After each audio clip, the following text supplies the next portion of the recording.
Hey guys, welcome back to the channel. This is story about what if God only took a portion of Minato's soul and merged Naruto's along with the 4 remaining Uzumaki in the world, including his mother. Part 1. Before I start, please do support for more amazing content and comments for part 2. Do consider to subscribe my channel and share my video to your friends and check out the description as well. Let's start the video. No! I wouldn't be sealed again. This howl of denial was heard with the wind as it came from a village found in a clearly near a valley. It was like any wooden village except it had phone poles and cables that are attached to them and the houses. It was known as Konohagakure, or the village hidden behind the leaf, and it had been the strongest village in the elemental continent for generations. Outside the village, there was a giant fox with 9 tails swirling around while damaging the mountains nearby like there were sand piles. It was named the Kyubi, or 9 tails, by the people who speak of it in the legends they written to fear and hate this being of energy kept together by a conscience that took the form of a kitsune, or a fox spirit with 9 tails. At this huge fox's feet were 3 humans, 2 adults, and 1 infant. The male adult seemed to be doing something to the Kyubi that was bounded by chains that seemed to originate from the woman with red hair. The man was weaved his hands in special seals for something. As for their identity, they were Minato Namikaze, the 4th Hokage aka the Yellow Flash, his wife Kushina Uzumaki of the famous Uzumaki clan, and their newly born son Naruto Uzumaki Namikaze. They were all hoping that if they can keep the Kyubi sealed in Kushina during childbirth, and yes, the redhead was the second Jinchuriki or living container of the Kyubi, that things will be smooth until they had an intruder. A masked man, who killed off the witnesses nearby, blackmailed Minato into abandoning his wife to save his son who was about to kill, since his blanket was infused with explosives to be set off as soon as the man left. God of Naruto. Minato managed to defeat the masked man and save his wife so they can perform the resealing. Now he yelled, "Shiki Fujin." After that, a celestial woman appeared with a white cloak that hid in her body excluding her head and hands. Her hair was as white as the full moon and spiky, and her skin was tree root brown. All in all, she was dangerously beautiful as the Shinigami, and only Minato was able to see her. Since he didn't want to believe himself from blushing at another woman with his wife around, Minato tried to divert his gaze from her and get onto the ceiling when he heard giggling. "Am I that ugly that you don't want to see my face?" That voice seemed to be out of this world to Minato's ears, but he kept his cool. "No, Shinigami-sama, you are very beautiful, but I can't bring myself from cheating on my wife while she is around, so I am trying to be a good boy as I can." Minato sounded both like a gentleman and yet a child at the same time, which made the Shinigami giggle even more. "Now that is a good boy. Now, I have something to propose," she said, and Minato lost his nervousness and replaced it with curiosity. "I can spare your soul if you would just let me copy the part with the knowledge on your 2 inventions, the Rasengan and the Hiraishin. They are both your son's inheritance once he comes to the age, aren't them?" Minato was thinking about the whole deal and he couldn't feel anything to argue with about it, so he said, "All right. Just tell me that I can meet my son once the deal is fulfilled, okay?" Minato said gently, and the Shinigami nodded, yet Minato didn't notice it. "Very well, and now the rest of the deal I didn't tell you," the Shinigami replied, and Minato suddenly got a bad feeling about this if the Shinigami waited until his response to the first half of the deal to reveal the rest of it. "I would have to seal the soul of your wife into your son's." "What? But why, Shinigami-sama?" Minato was beside himself, and he didn't know what to do now. "Rest assured, I am not going to kill her, but I actually favor her clan. The problem is that the remaining members are so scattered. There is no hope of another Uzumaki clan, so I am going to seal their souls into your son's so they can guide him to rebuild his clan again." The Shinigami explained, "That is how much I trust your son from now and in the future." "So, will Kushina-chan be able to be Naruto-kun's mother?" She had dreamed of being a mother. Minato begged to know, and the Shinigami smiled. "Of course, if that is her dream, then it will happen if you agree to the entire deal." "Then I agree to them. Please keep your promise," Minato yelled as the Shinigami completed the agreement, thus sending Minato to where she knows that Naruto will arrive in a distant future to finally meet his parents. Meanwhile, in a cottage across the elemental continent, a woman with red hair was tending to her child who also had red hair. Then, she felt a cold and eerie presence within the same room as her. The woman turned to see the death goddess herself, Shinigami. "Shinigami-sama, what do I own this honor?" The woman knew enough not to show disrespect around a being that can end your life before your first nasty word at her can be completed. "I have come for you and your youngest daughter, Karen, 1. Shinigami gave her answer, and her host flinched at it. "But why? Did she offend you in any way?" Karen was shocked at the request, and wondered what the reason was for presenting it. "She has not, but as a being of death, I see death as well, and I saw that you and your youngest child will be attacked and killed. I want to help your oldest, who is going to be the only survivor, stay with her distant family of the Uzumaki clan." Shinigami brought the sad news that brought about the request. She always was able to know where everyone was and always say that she has been feeling fuzzy things. Then, she would always have other bite her and their wounds will always be healed. "Is that the reason? For her abilities?" Karen brought up something else about her daughter that someone else should know, since the secret was to going to die with her otherwise. "I can't promise her to live, but I will promise that she will always be with her family, and see that the hope of her clan grow to fulfill his many purposes." Shinigami said, and the woman finally brought herself down. Alright, I will tell Karen to go out into the woods where only we know how to move about. You can find her on the edge of the forest just outside the house. Okay? Karen said as gently as possible and not to offend the death goddess in any way. Understood, and I am sorry. The Shinigami disappeared, thus leaving the woman with red hair with one last thing to say to her daughter. Karen! Can you come down here? She called up, and an 8-year-old girl that was the third in the house to have red hair, and she was wearing glasses. Yes, Ka-san? 2, Karen asked innocently. I just remembered that we are short on firewood and I can't do it in time with all these chores to do, so can you find some? The axe is in the shed. Karen asked as calm as she can be, since it would freak out Karen if she was desperate or panicking. I would love to see that my first child is acting like a big sister to her little girl. The woman added this comment for good measure. Okay, Ka-san. I will be back for dinner. Bye. Karen ran outside the cottage to do the chore. Karen just stood there and sat back on her seat to await her death. I am sorry, Karen-chan, but I don't want you to be forced to see another part of your family get destroyed by your eyes. Goodbye, Karen-chan, we love you. Soon after, fire and yelling filled the air around the area, including the cottage. No one inside ever made it out. Meanwhile, Karen was happily chopping wood with the sound of leaves in the wind and birds chirping that were drowning the sounds of death and destruction. Then, Karen felt a presence behind her, and when she turned to see the scariest but prettiest woman she ever seen next to her mother. Hello? Can I help you? Karen greeted her in the way that her mother drilled into her head, one of the last things left of the once happy family. Yes, you can by coming with me to see more of your relatives. Shinigami answered, and Karen had the excited kid look in her eyes. Really? Awesome, I have to tell Ka-san about it. Karen ran back to where the cottage used to be but was halted by Shinigami. I am sorry, but there is no home for you in that direction and no Ka-san to await you there. It is all gone. You are the remaining Uzumaki in this country. Shinigami tore herself apart to bring the harsh truth. What? But why? Why is everything gone? I just became a big sister and I lost my only sister. Why?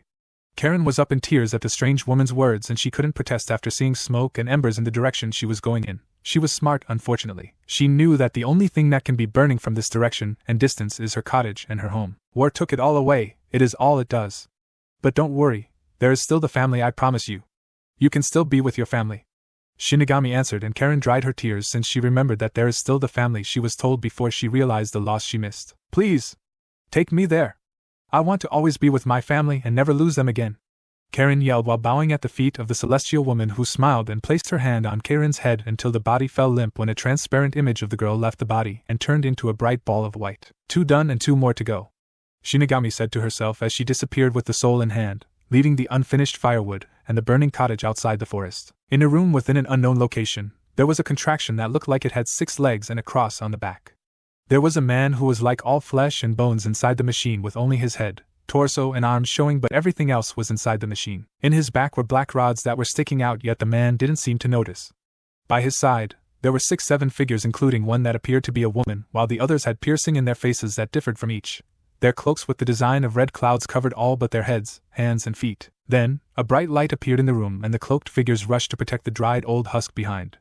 When the blinding light faded, the Shinigami appeared while her godly glow lit the whole room, revealing that the 6 figures had weird eyes that were purple and had rings around the pupil, while the woman had blue hair and an origami flower in there as well. The husk looked up and opened his eyes to reveal the same strange and freaky ones from before. Who's there? He said in a voice that sounded like it was dying, like the old man husk he resembled. Hello, Nagato Uzumaki. I am here to collect your soul to give it a better purpose. Shinigami presented her wish for this dried old man in the machine, who was shocked that a stranger knew his true name after years of being called Pain. How do you know my true name? Only Sensei, Conan know that. Hack, Nagato yelled until he went into a coughing fit. Nagato! The woman yelled while flinched that she spoke out of turn, but Nagato didn't what she thought he would. At ease, Conan, I am a god and gods don't die.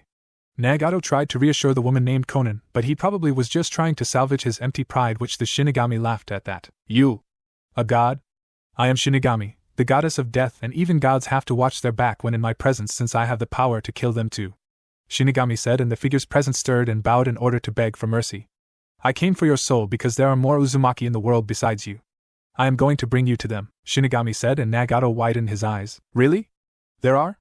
Nagato begged to be right, and the death goddess nodded, and Nagato sighed. I always thought that after my parents were killed, I was the last of the Uzumaki clan. Well, you are not. And if you want to see them, then allow me to retrieve your soul so I can fuse it with the boy who is going to be the savior of the Uzumaki clan. You will always be with him that way. Shinigami explained, and Nagato nodded in agreement. Then I accept. That didn't go well with the origami woman, Conan. Wait. Nagato. Conan begged for Nagato to reconsider, but Nagato was steel-hard on his decision. "It is okay, Conan. Take my eyes and seal my bodies. This cursed I only cause fear in your life and a terrible one for me. I can trust the Shinigami, and you should too." Nagato gave his final order to Conan as she reluctantly brought out a sealing scroll with 6 sealing matrices with the kanji 4-person inside and sealed each of the figures inside. Then she took the eyes of Nagato and sealed them in a 7th matrix with the kanji 4-eye inside the scroll. Shinigami giggled at how well prepared Nagato was. "It looks like you made this scroll in a hurry but managed to make it work." Nagato chuckled before explaining, "I was trained by one of the Sennin to always think ahead, and I made that scroll after learning some basic Fuinjutsu from him, but I never thought about making 6 more places to seal after I discovered the 6 paths technique that came with these powerful and cursed eyes." Nagato coolly brought the truth to light, and the Shinigami giggled at that. "If your girlfriend wants to be with you, then I can do something about that if you would disband the Akatsuki," Shinigami offered when she noticed that the 2 present shocked their heads. "That can't happen because we aren't the leaders of the Akatsuki. The leader is a man in a mask that claims to be Madara Uchiha. We think it is someone else who is already strong enough to support that claim. Find him and the Akatsuki will be disbanded." Nagato explained, and the Shinigami nodded at that explanation. "Very well. If he loves to play games as someone else, then I would love to wait until Naruto-kun meets him again, and this time he would finish that masked menace himself." Shinigami brought about her plan, and the 2 were wearing of it, but they were powerless to protest against the death goddess. Then, Shinigami touched Nagato's forehead and removed his soul to be transformed into a ball of bright white light. Next, Shinigami poked Conan in the forehead and transformed her body into that of a young girl while keeping her abilities relating to paper. "I do have a little influence on life as the death goddess, but I can only do so much as this. Don't waste your gift," Shinigami told the newly younger Conan, who nodded.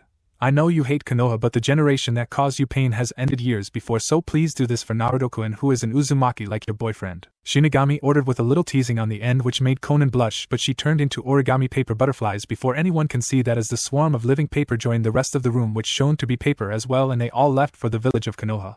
"Just 1 soul left before I complete the whole deal," Shinigami thought as she disappeared from the location where there used to be a giant tree blending in with the rest. Shinigami reached where Naruto was and opened her stomach to release a 4th soul, and she revealed the last 2 she collected outside the village.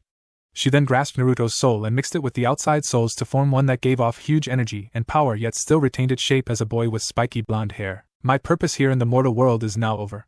Goodbye, Naruto-kun. I hope we meet again for real in the future, and until then enjoy your interesting family," Shinigami thought as she disappeared once more, and this time from the world of the living as a whole. Meanwhile, inside the region known as Mindscape, there was room of pure white with a cage inside, and then 5 lights appeared before it.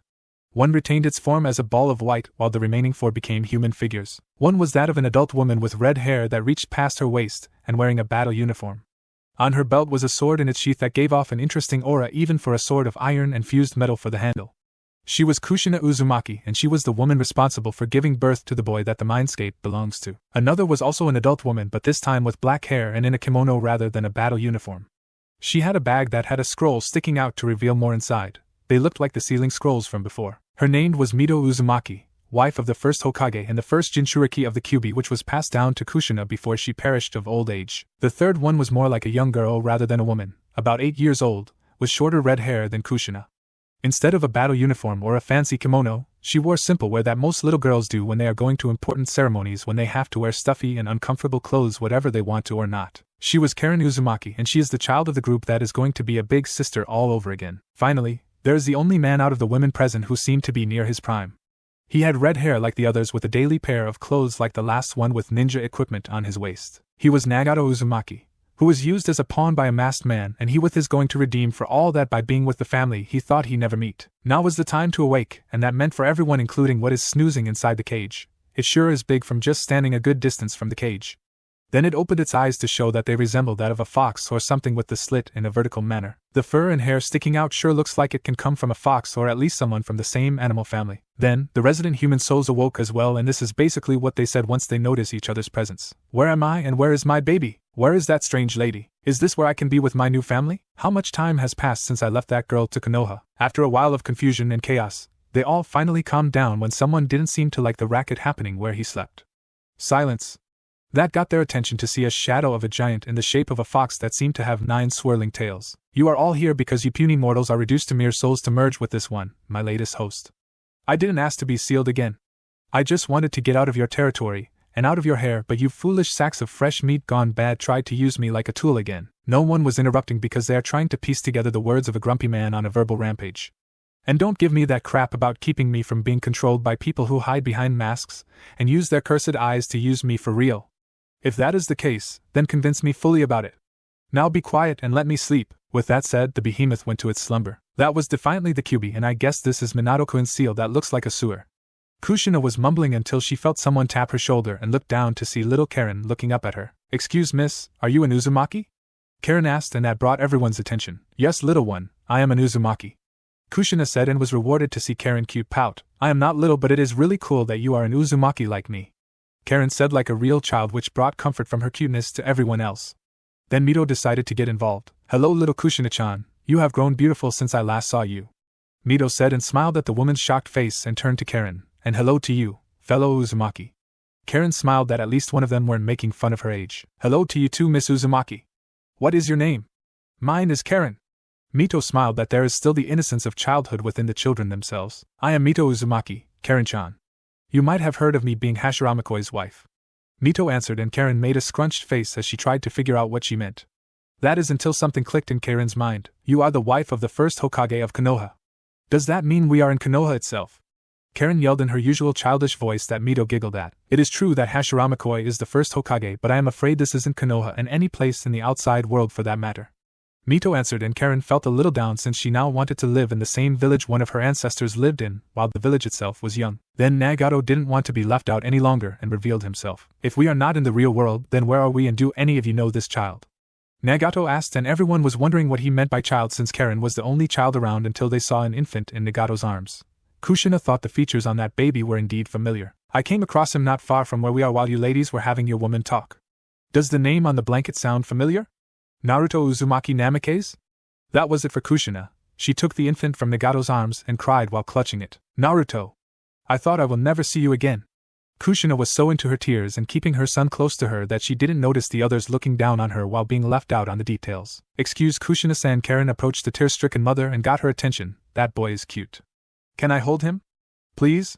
Karen even tried to use puppy eyes that only half of the women in the world can resist, while men have no hope of doing so. Kushina never bothered since it wouldn't be a good thing to do, since she finally found relatives who say they all are Uzumaki. "Of course, he deserves to be with his new family as much as I do."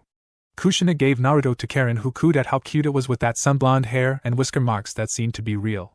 But the cute moment was interrupted by a voice that was very familiar. "Greetings, Uzumaki survivors. I have brought you here, inside the child's mindscape, because he will need all the help he can get on his own if he was going to recreate the Uzumaki clan by himself. This way, you can always be there when this child needs the comfort of family in times of self-doubt, or when he is afraid. I trust him to place the fate of the Uzumaki clan on his shoulders, and I need your help to see that he succeeds.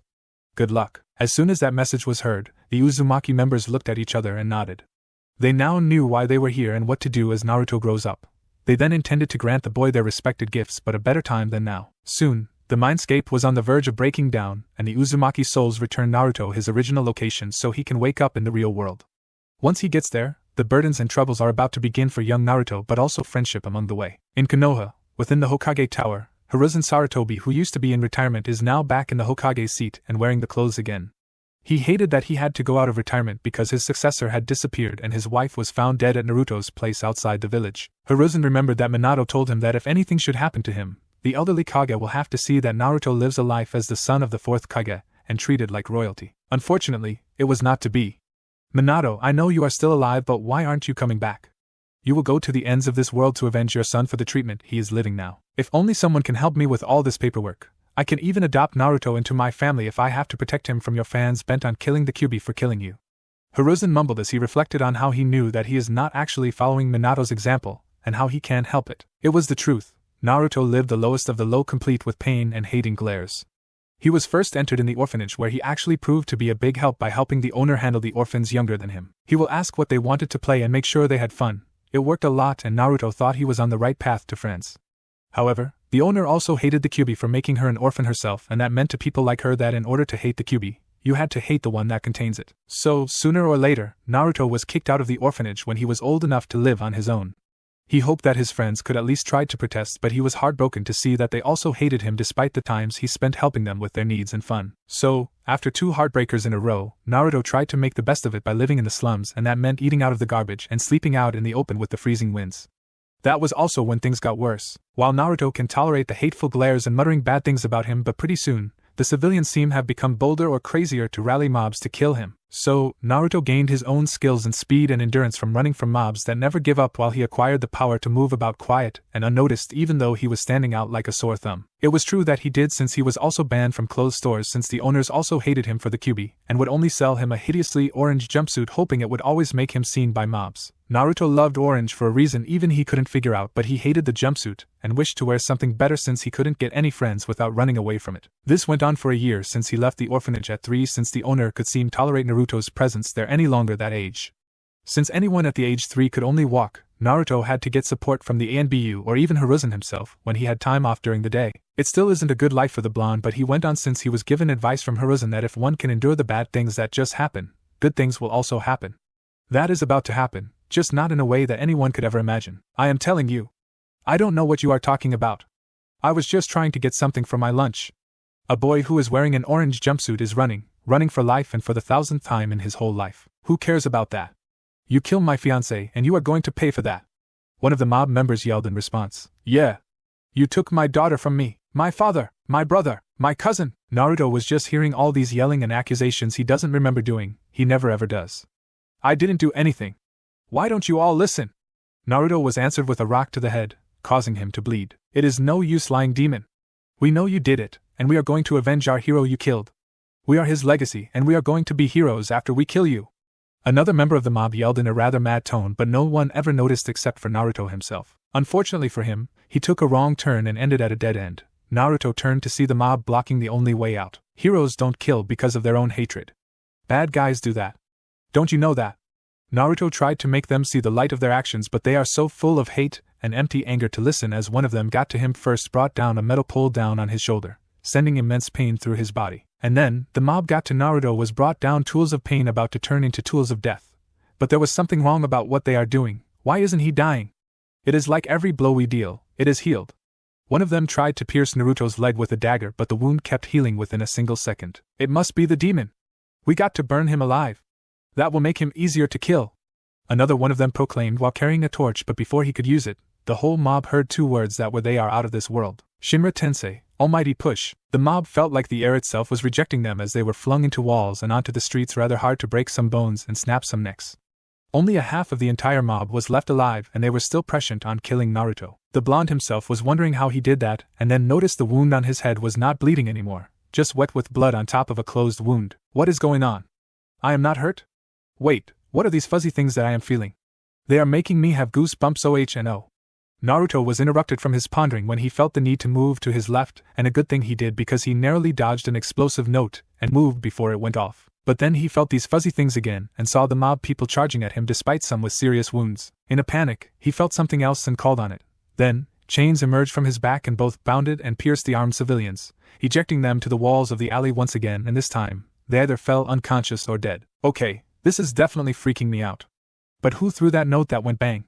Naruto was a mess as he tried to look to see who tried to blow him up when he felt a fuzzy thing again, and moved to avoid a direct assault from a falling person. I knew you were a demon. How could you kill all these innocent people? The person revealed to be a shinobi by the headband with a leaf symbol on a metal plate. Innocent. They attacked me first and tried to kill me. I was trying to lose them to prevent something like this to them. Naruto tried to reason with what he just heard, but that guy was not in the mood to listen to him. Then the shinobi grabbed him by the neck and slammed him into the wall behind him. Shut up. I am hearing garbage, and only demons speak garbage. You can't deny what you really are. Die. The mad ninja tried to thrust a kunai through Naruto's chest when the blonde felt something nagging at the back of his head and allowed to take over. When that happened, Naruto disappeared and reappeared on the opposite wall of the alley in a streak of yellow. You demon! You stole the jutsu of the fourth Hokage.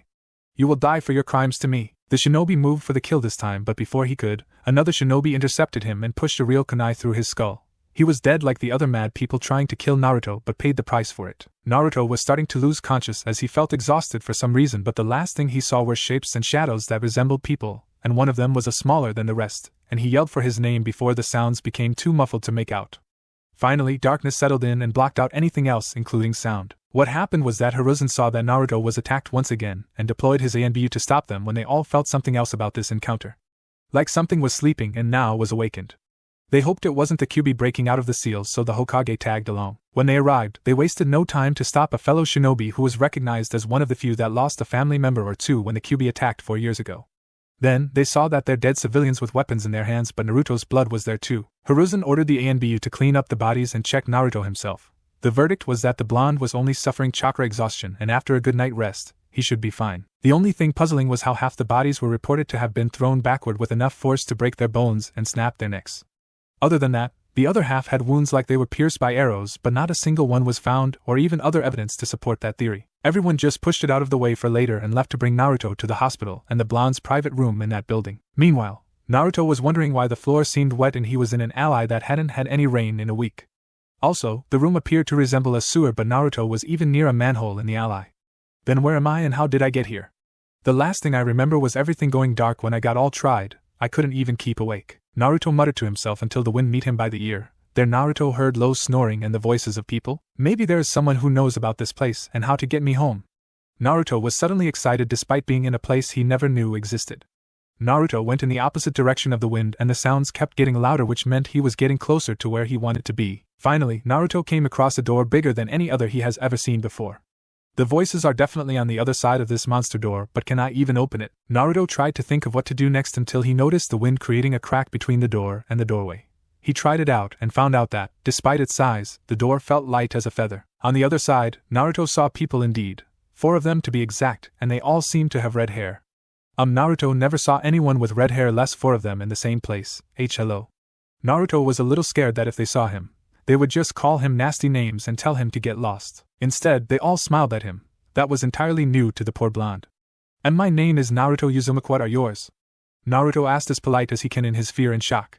He saw that politeness always gave him less than the half the beating if otherwise, so he tried to remain that from now on. Naruto was wondering what they were doing since he didn't get an answer, but the youngest one of them, a girl that looked like 12, went up to him and pushed him into an embrace.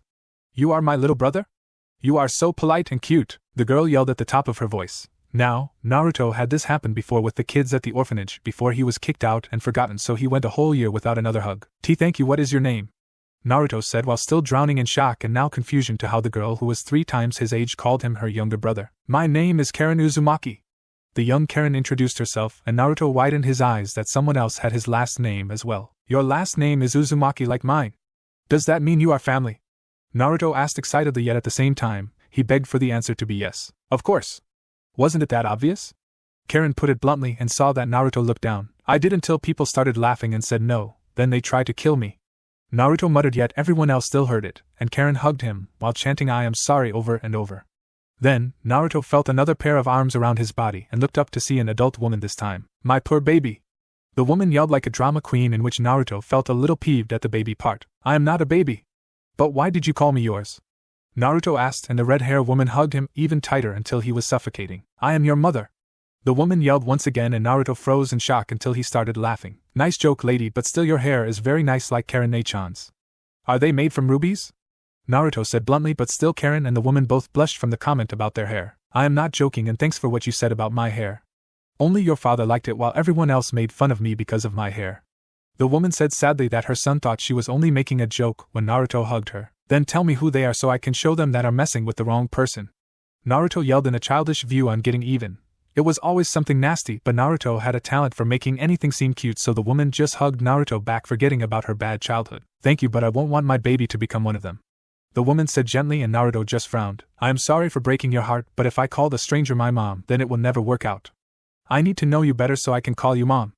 Naruto shouted, which caused hearts to rise, and in this case the woman hugged Naruto once again, and this time, she shed tears of happiness. Thank you, Naruto-kun. My name is Kushina Uzumaki. The redhead woman, now revealing her name to be Kushina, answered. Thanks Kushina-chan for becoming my mom.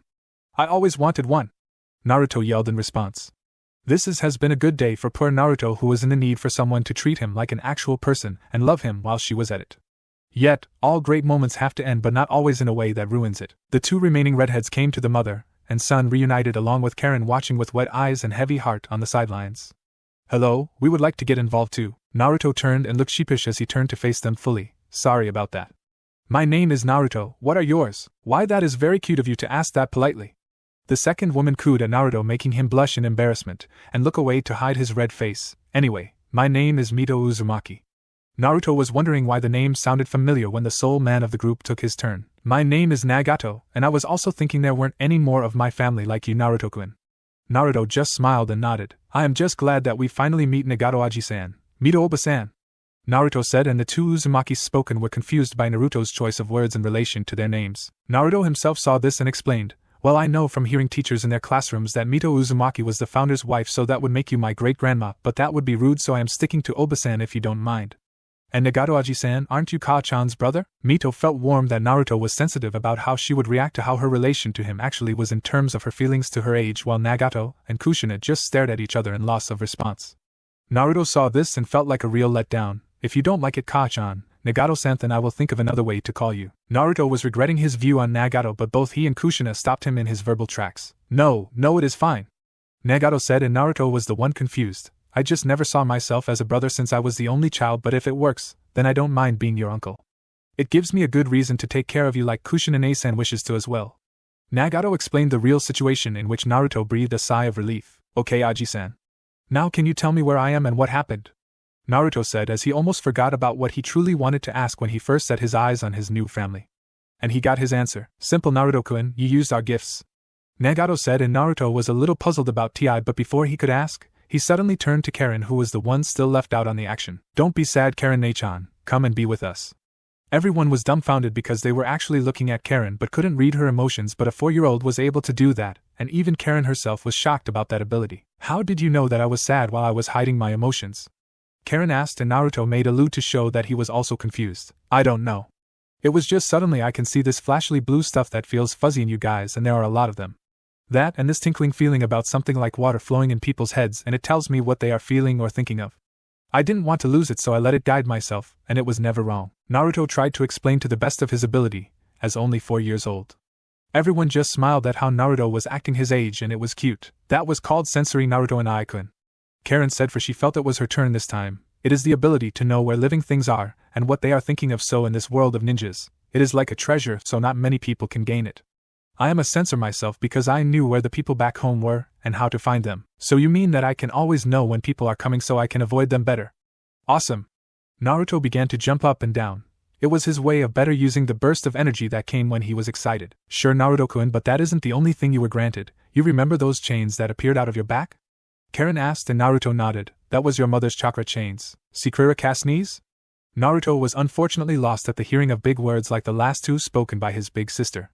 They giggled at his attempt to repeat the name. Chakra chains, they are even rarer than sensory, and we thought only your mother can use them. Karen explained until her little brother interrupted. I have a rare power. Ha! Beat that, losers! Naruto was all about going to show off his new stuff when he heard the sound of clearing throats, and realized he was interrupting rather rudely, so he sat down, and hiding his face in shame. Yes, Naruto-kun, it is rare, and once you are able to settle down, Karen said in a tone that expressed her dislike for how impatient her little brother has become. You can use it as good as her, but we are not done yet. Karen looked at Kushina, Nagato and Mito, and they all nodded. That is true, Karen-chan. Listen, Naruto-kun, Mito spoke, and Naruto finally lifted his head to listen better. Other than from sensing others' emotions, I can teach you few ninjutsu, seal techniques, of my clan, so you use them for all kinds of purposes in regards to your surroundings and combat. Naruto nodded and wanted to ask, but saved it for the rest of the explanation when his mother went next. Sochi-kun, I am a great ninja at kenjutsu, sword techniques, and I am more than happy to teach you my stuff with a sword. Naruto once again nodded, and Nagato went last. As for me, I have a bloodline that was believed to be that of a god, as well as personal techniques of mine. This is one that really got Naruto confused at his uncle's choice of words to describe this so-called bloodline of a god remark. But if it is that powerful, then should it have weakness?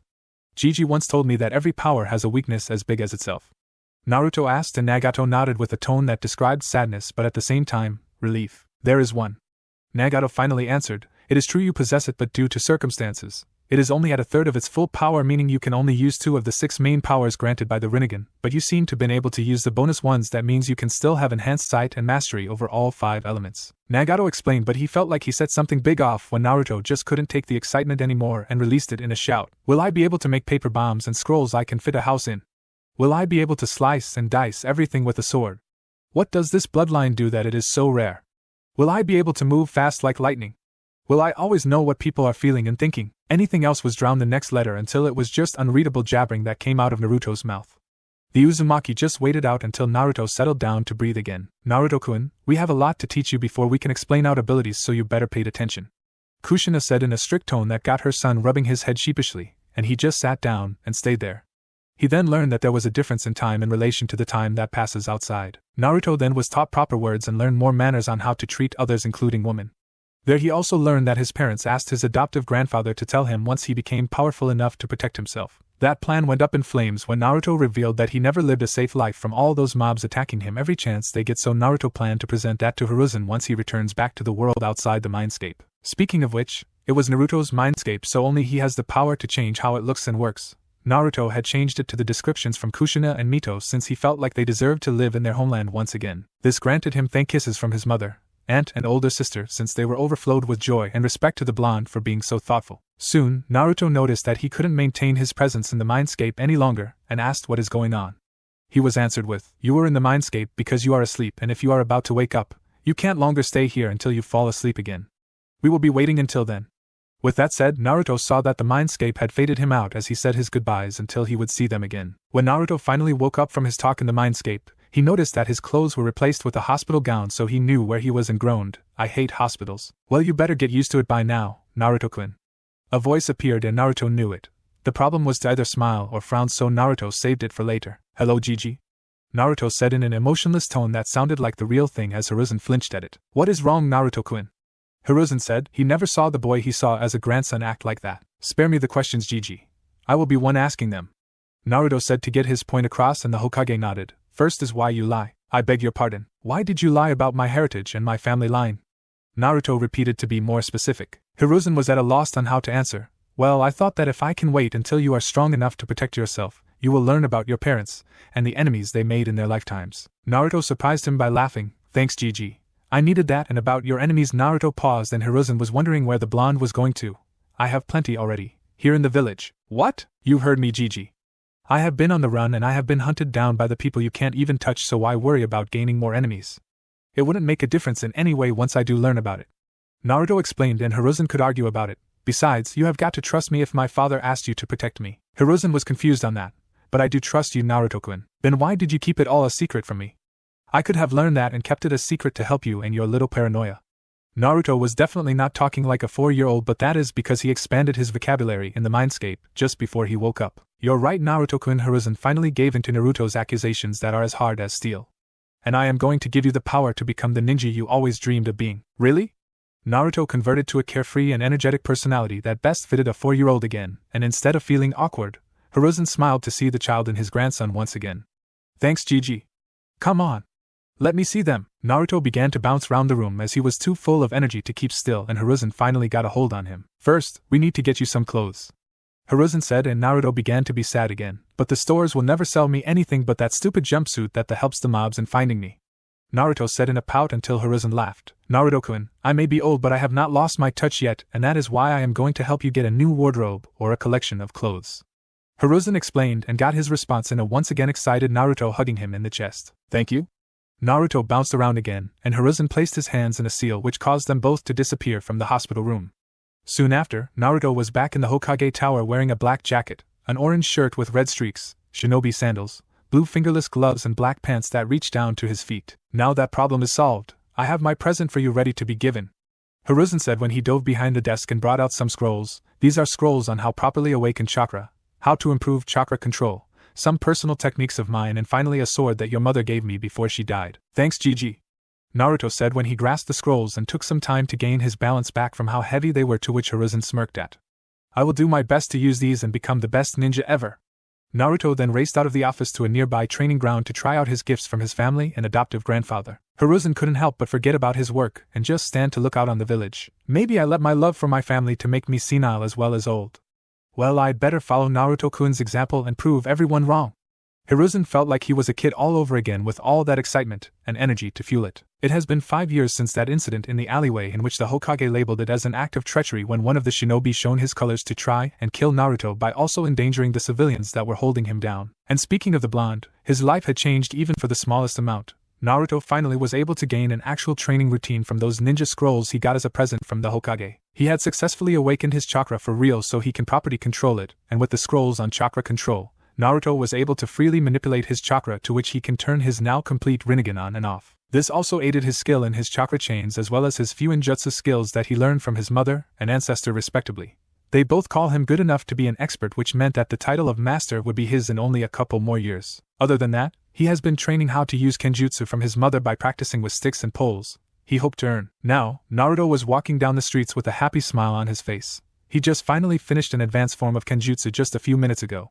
He felt like rewarding his efforts by going to his favorite restaurant, Ichiraku Ramen Shop. It was run by a friendly and an actual smart man named Tucci and his equally pretty daughter, Ayam. They never treated Naruto like the civilians who hated the Kyuubi did to him. Someone is in a good mood, and I think I know what. That voice that only Naruto can hear had the attitude of a mother, and it is.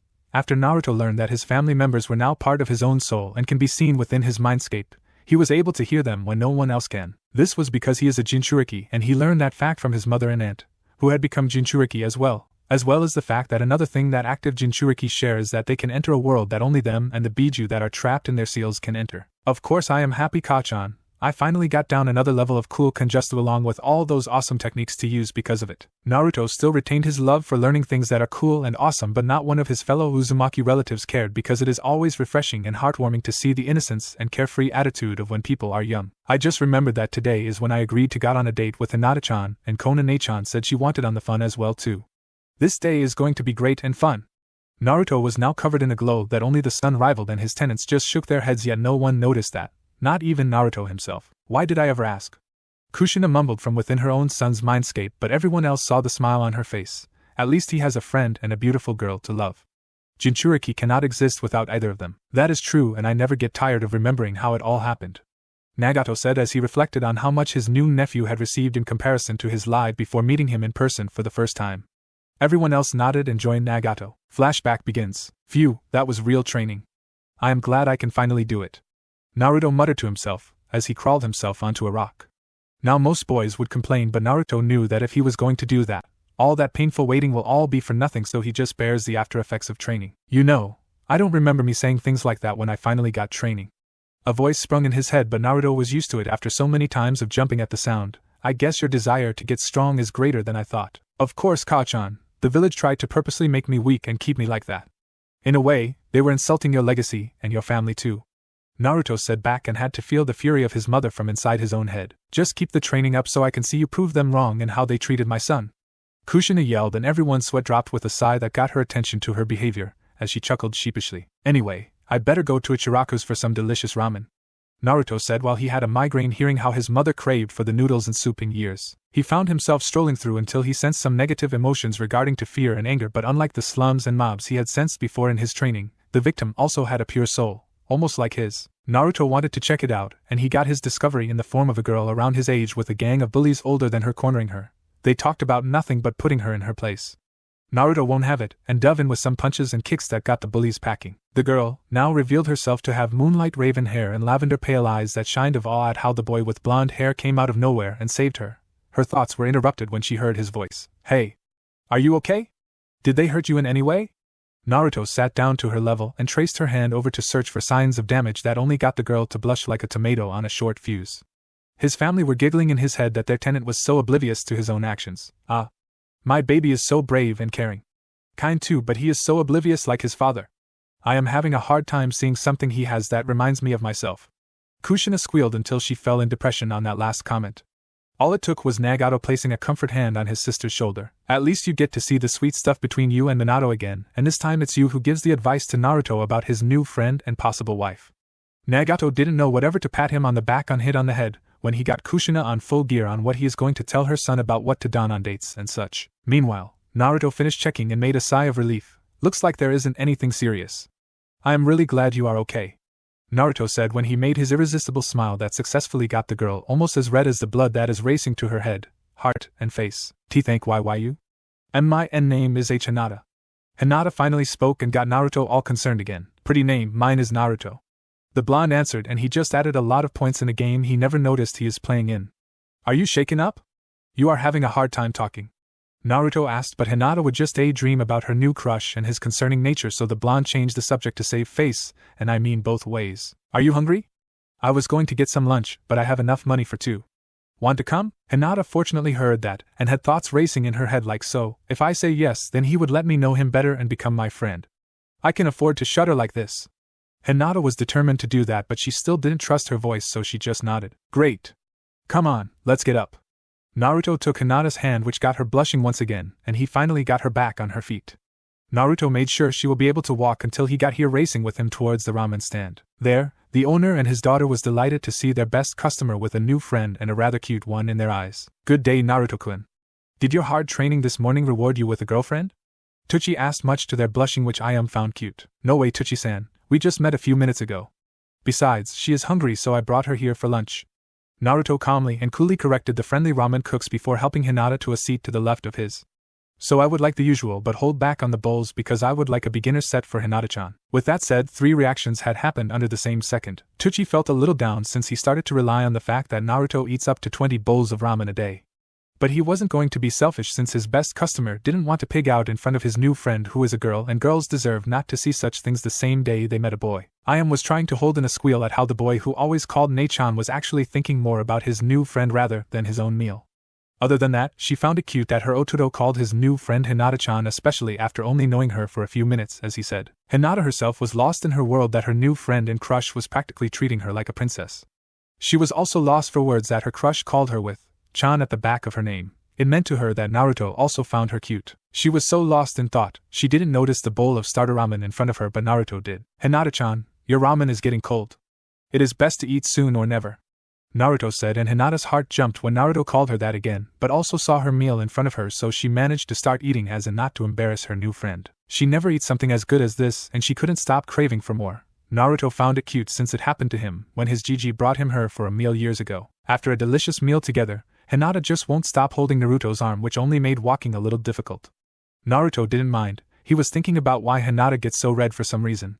Then he halted, brought Hinata into his arms bride style, and disappeared from the streets of the village. Naruto reappeared on the Hokage monument with Hinata finally having the time to blush in his arms. She was ranting in her mind that she was in Naruto's warm and strong embrace. The blonde himself was also talking in his mind while thanking his family for teaching him the Shunshin, a very helpful jutsu in his case. Then Naruto sat down and got Hinata comfortable in his lap. "Hinata, I have a secret to tell if you are going to be my friend," Naruto said, and Hinata nodded. "This isn't the first time I have seen your face."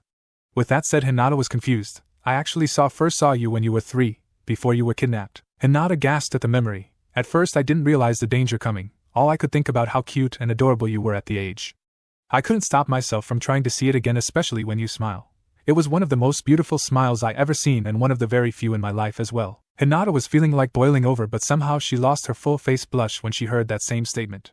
"Why, you are really don't see as similes that much?" Naruto shook his head. "No. All I ever see instead are glares and glances that tell me to get lost. When you are in my shoes, you want any attention, including the negative type, because it feels better than everyone treating you like you never even existed," Naruto explained, and Hinata actually felt bad for her crush and that she couldn't do a thing about it. But just as she said that in her mind, "Don't be hard on yourself. You are being kept separate from me and told that I am not even there. I can't hate someone who is lied to and had their feelings hurt when they don't care about that." Hinata was shocked that Naruto actually knew what she was thinking. "There is a lot to tell you about me, Hinata-chan. So I want to be your friend so I can share them and help with your problems in any way I can." "Thank you, Naruto-kun," Hinata said until she realized something that Naruto also noticed. "Nice. You didn't stutter. That means you are making progress already," Naruto said in a cheerful tone that Hinata felt embarrassed by the praise, but the real thing had just started to be heard. "Hey Hinata-chan, can I say and do something so you wouldn't have to wait?" Hinata was confused by the question, and she nodded without even thinking. Naruto went up to her ear and whispered "I like you" and kissed her cheek. Hinata had the biggest blush in her life yet, but somehow managed not to faint and hugged Naruto while crying tears of joy while silently chanting "I like you too" over and over. That was going to be the start of something that only the couple could dream of in their lives. Flashback ends. They were so cute together. So much it is like they are meant for each other. Kushina cooed as her grandmother and Karen both joined in on the blushing and saying how cute it was, while Nagato just stood from the sidelines and placed his hands on his hips on how carried away are with Uzumaki women. "Yeah, but don't forget about what Konan-chan did to my nephew. That really helped the both of us out," Nagato remarked, and since they all still had time before arriving at the ramen stand to have one last flashback. Flashback begins. It was 2 years after Naruto started to practice his family gifts, and is now at his own training ground trying out his Rinnegan powers. He found out that his Deva path allowed him to manipulate gravity by attraction and repel of his targets, while his animal path allowed his to form many contracts with summoning animals, and control them with his eyes by attaching black rods that he also discovered he could create. They act like chakra receivers, so Naruto can control anything living with these rods inserted. Shinra Tensei. Naruto faced an open palm of his right hand at a boulder found on the training ground, and it rolled away before exploding on contract with the gravity forces. I still can't the jutsu to cause it to explode once it first makes contact. Naruto muttered as he sat down to take a break when he heard the voice of his uncle call out to him. Be patient, Naruto-kun, it took me a good number of years to get it right. Naruto just sighed at the voice of his uncle. Easy for you to say, Aji-san, you had the Rinnegan with you as a whole rather than me who has only a third of that power. Naruto sadly said. He spent a few years on his bloodline that only his girlfriend Hinata knew because the blonde trusted her with such a powerful secret. Will I be stuck with this poor excuse for a bloodline that was used by the father of all ninjutsu forever? Inside the mindscape, Nagato was also troubled to answer but felt like it was time to reveal one last secret about his nephew's bloodline that could pretty much change everything about the incomplete version Naruto is forced to wield. No, you don't, because I think it is time to tell you another fact about your Rinnegan, Nagato said, and he could see that Naruto was listening. Outside, Naruto looked like he was spacing out, and instead he was listening to what he had to do. And Naruto thought of a way for it to work. He got up to find Hinata to tell her to come to his apartment despite the state it was in. After inviting her in and asking her to sit at a table, he went to a window to wiggle his fingers until they were caught on something. Is there something wrong, Naruto-kun? Hinata finally managed to stop stuttering, but that was only half of the problem solved, that she was still unconfident in her sentences, so they are often found of stops and holes. Yes, Hinata-chan, we have an additional audience waiting for the right time to say hello after being a stalker since day one. Naruto answered in a confusing way of talking until everything became clear. A girl who seemed to be in her teens appeared in the room while trying to keep her hair in place. It seemed that Naruto was playing with it until she couldn't take it anymore and lifted her cover. After finally getting somewhere, she stood up to reveal her hair to be ocean blue with an origami flower attached in a bun on her right, and wearing clothes that appeared to have white clouds in the black surroundings. You were spying on us. What do you want with Naruto-kun? Hinata was so angry, she actually forgot about her nervousness even around her boyfriend. Yes, they actually made a relationship, but I couldn't find a better place to say this rather than here. She would have gone on when Naruto raised his hand sternly but also gently to silence her. Easy, Hinata-chan, I am sure she had a good reason to keep an eye on me. I remember how I would notice that those who attacked me got off easy will never touch a newspaper or even be near one without screaming his head off and running away. Then I also noticed that whenever I get cornered in alley, anything made of paper will always disappear or be drenched in blood. Naruto explained while glancing at the woman the whole time, who was a little flushed that she can be a little messy with her work. Sorry about my previous behavior. A lot of people have tried to steal my boyfriend away or just simply kill him. I was foolish to act on instinct. Hinata apologized while trying not to stutter since it will otherwise shatter any real determination behind those words. The woman waved it off. No, I was the foolish one to keep up the spying and stalking when I should have met your boyfriend face to face. The woman corrected Hinata, who nodded. My name is Konan and I have a legacy I was tasked in giving to your boyfriend the same day he was born. My name is Hinata Hyuga. Nice to meet you, Konan-san. The two girls finally managed to clear any confusion between each other. For the next hour, the two women plus Naruto talked about everything, including what she had witnessed years ago. Now, Naruto-san, time to complete your bloodline, Konan said when she opened the scroll she had kept safe since that day long ago. She revealed the sealing matrix with the kanji 4i and unlocked the physical Rinnegan that was preserved fresh in suspended animation. Naruto allowed Konan to perform the surgery, with Hinata helping him stay calm and relaxed during the session. After a few hours of inserting the powerful bloodline and connecting it to Naruto's nervous system so he can move them on his own will, and since he had Nagato's soul within his, he was able to switch between his regular eyes with the Rinnegan with very little difficulty. Congratulations, Naruto-san. You have the rest of your clan legacy with you and now the rest of your future ahead of you, Konan thought as she witnessed Naruto rejoicing with his equally excited girlfriend. The woman with blue hair wondered if she would be allowed to fit in with the family that has just been born. Flashback ends. And just like Konan thought, Naruto asked her to be his big sister since a mother role will be too sudden and too big a burden for the woman who only knew war. It was a rocky start, but Konan finally started to feel the warm feeling that can only be found within one's home. On the way, she also learned the pleasures of a happy and relaxing life she never thought she would experience. Also, Naruto managed to establish a weak but working link to his mindscape so Konan can still interact with her lifelong friend from the war. Currently, Naruto finally made his presence known at the ramen shop to his girlfriend and best friend who have been patiently waiting for him. Thanks sticking around. I had to lose 10 mobs that time, Naruto said in a regretful tone for keeping two fair women waiting because of his misfortune with the civilians that also live in the village as him.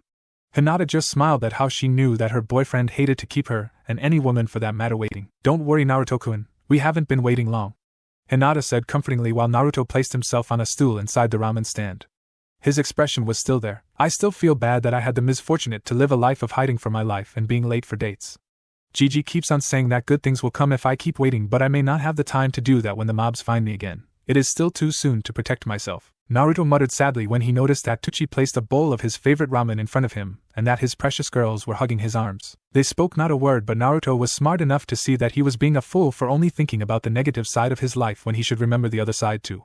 It is a hard thing to do, see life as a whole rather than one half or the other. At least he was right, Hinata said, and Naruto looked at her in curiosity. Next week, we are finally allowed to enter the academy, and with good luck, the two of us get to be classmates while Konan-chan gets to become a real ninja to afford our own house that is really a home for all three of us. Hinata answered. She agreed with Naruto that he can't live a healthy life or have a family in an apartment that should have been torn down years ago. She also managed to make a close friendship with Naruto's older sister when the blonde finally got the girls to share their time with him, or make theirs equal to the other. Yeah.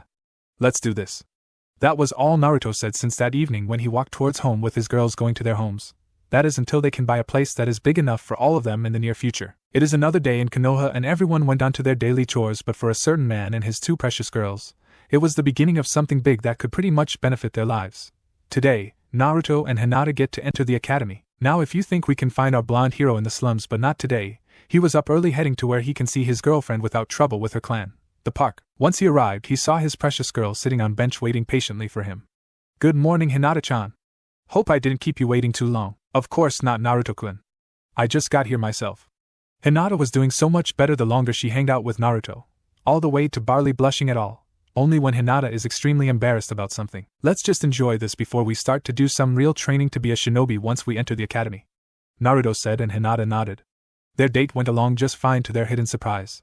No one boozed at them, no glared at them, and one tried to separate them. It seemed that they have given up on the worthless heiress to the noble Hyuga clan, and they were just waiting for Naruto to kill her in order to prove their fears about him were true. On their date, they went through the entire park and listened to all the animals doing their own business. Birds chirping, chipmunks and squirrels gathering food, and fish swimming the ponds were all to be seen and heard in the park. After the park, they went to their favorite restaurants for lunch, a fancy one that Hinata was afforded with her allowance, as she is still the heiress to her clan and the staff welcomed her for some reason. Naruto explained that he chose the place because the staff didn't hate him. He admitted to have protected them all rapists and thugs that tried to rob them in the alleyways surrounding the back door. After that was to the bakery that had cinnamon buns, which were Hinata's favorite dessert. With full stomachs, they went to where they could see the village in the light from dusk and also tried to count stars on top of the Hokage monument. They stayed that way until close to midnight, when it was time to return home and into their beds. Still, sleeping was hard with all the excitement and anticipation for starting the academy. Who knows what great days were going to come and all that amazing stuff about shinobi to learn. Now Naruto wished he didn't speak so soon. He is now bored to death in his classroom with Hinata taking a nap next to him. So far, the academy only taught history of shinobi and the basics in which the clan heirs were taught already, so the civilians had no way of knowing. It was like the academy is focused more on converting civilians into shinobi overnight, or something. It is all account on the civilian council. They have seized control over every shinobi related, claiming that they deserved it for being on the council, but they were just stealing those rights from the Hokage, whose kind old man personality had made him gullible and afraid to take action. They all said that it was time for the civilians to become shinobi, and their idea of becoming such warriors was to be well knowledgeable in every topic related to shinobi work, as well as the other stuff that civilians had found useful like mathematics and history. Not that it is all bad, but to ask a shinobi on how to use that stuff was like trying to ask a bee to give some honey as a bear. Impossible. Since this disgusted the couple, they decided to train in secret until after school. Hinata will try out the various low-rank jutsu with Naruto training his new abilities. This went on until a year had passed. Naruto had moved up 2 more levels in Kenjutsu and Fuinjutsu. He had shared that with Hinata and she managed to beat the basics, about to move on to the more intermediate stuff. Hinata also secretly got down a technique named the 8 trigrams, 64 palms, which allows her to effectively shut down a target's nerve system in impactful strikes. She was hoping to get down another technique that the Hyugas credited as their own. The Kaiten technique was a protective dome of energy. Hinata had found that storage seals and daggers were fitting her style of fighting just right. Continuing on to Naruto, he also trained more in his Rinnegan with the help of his uncle.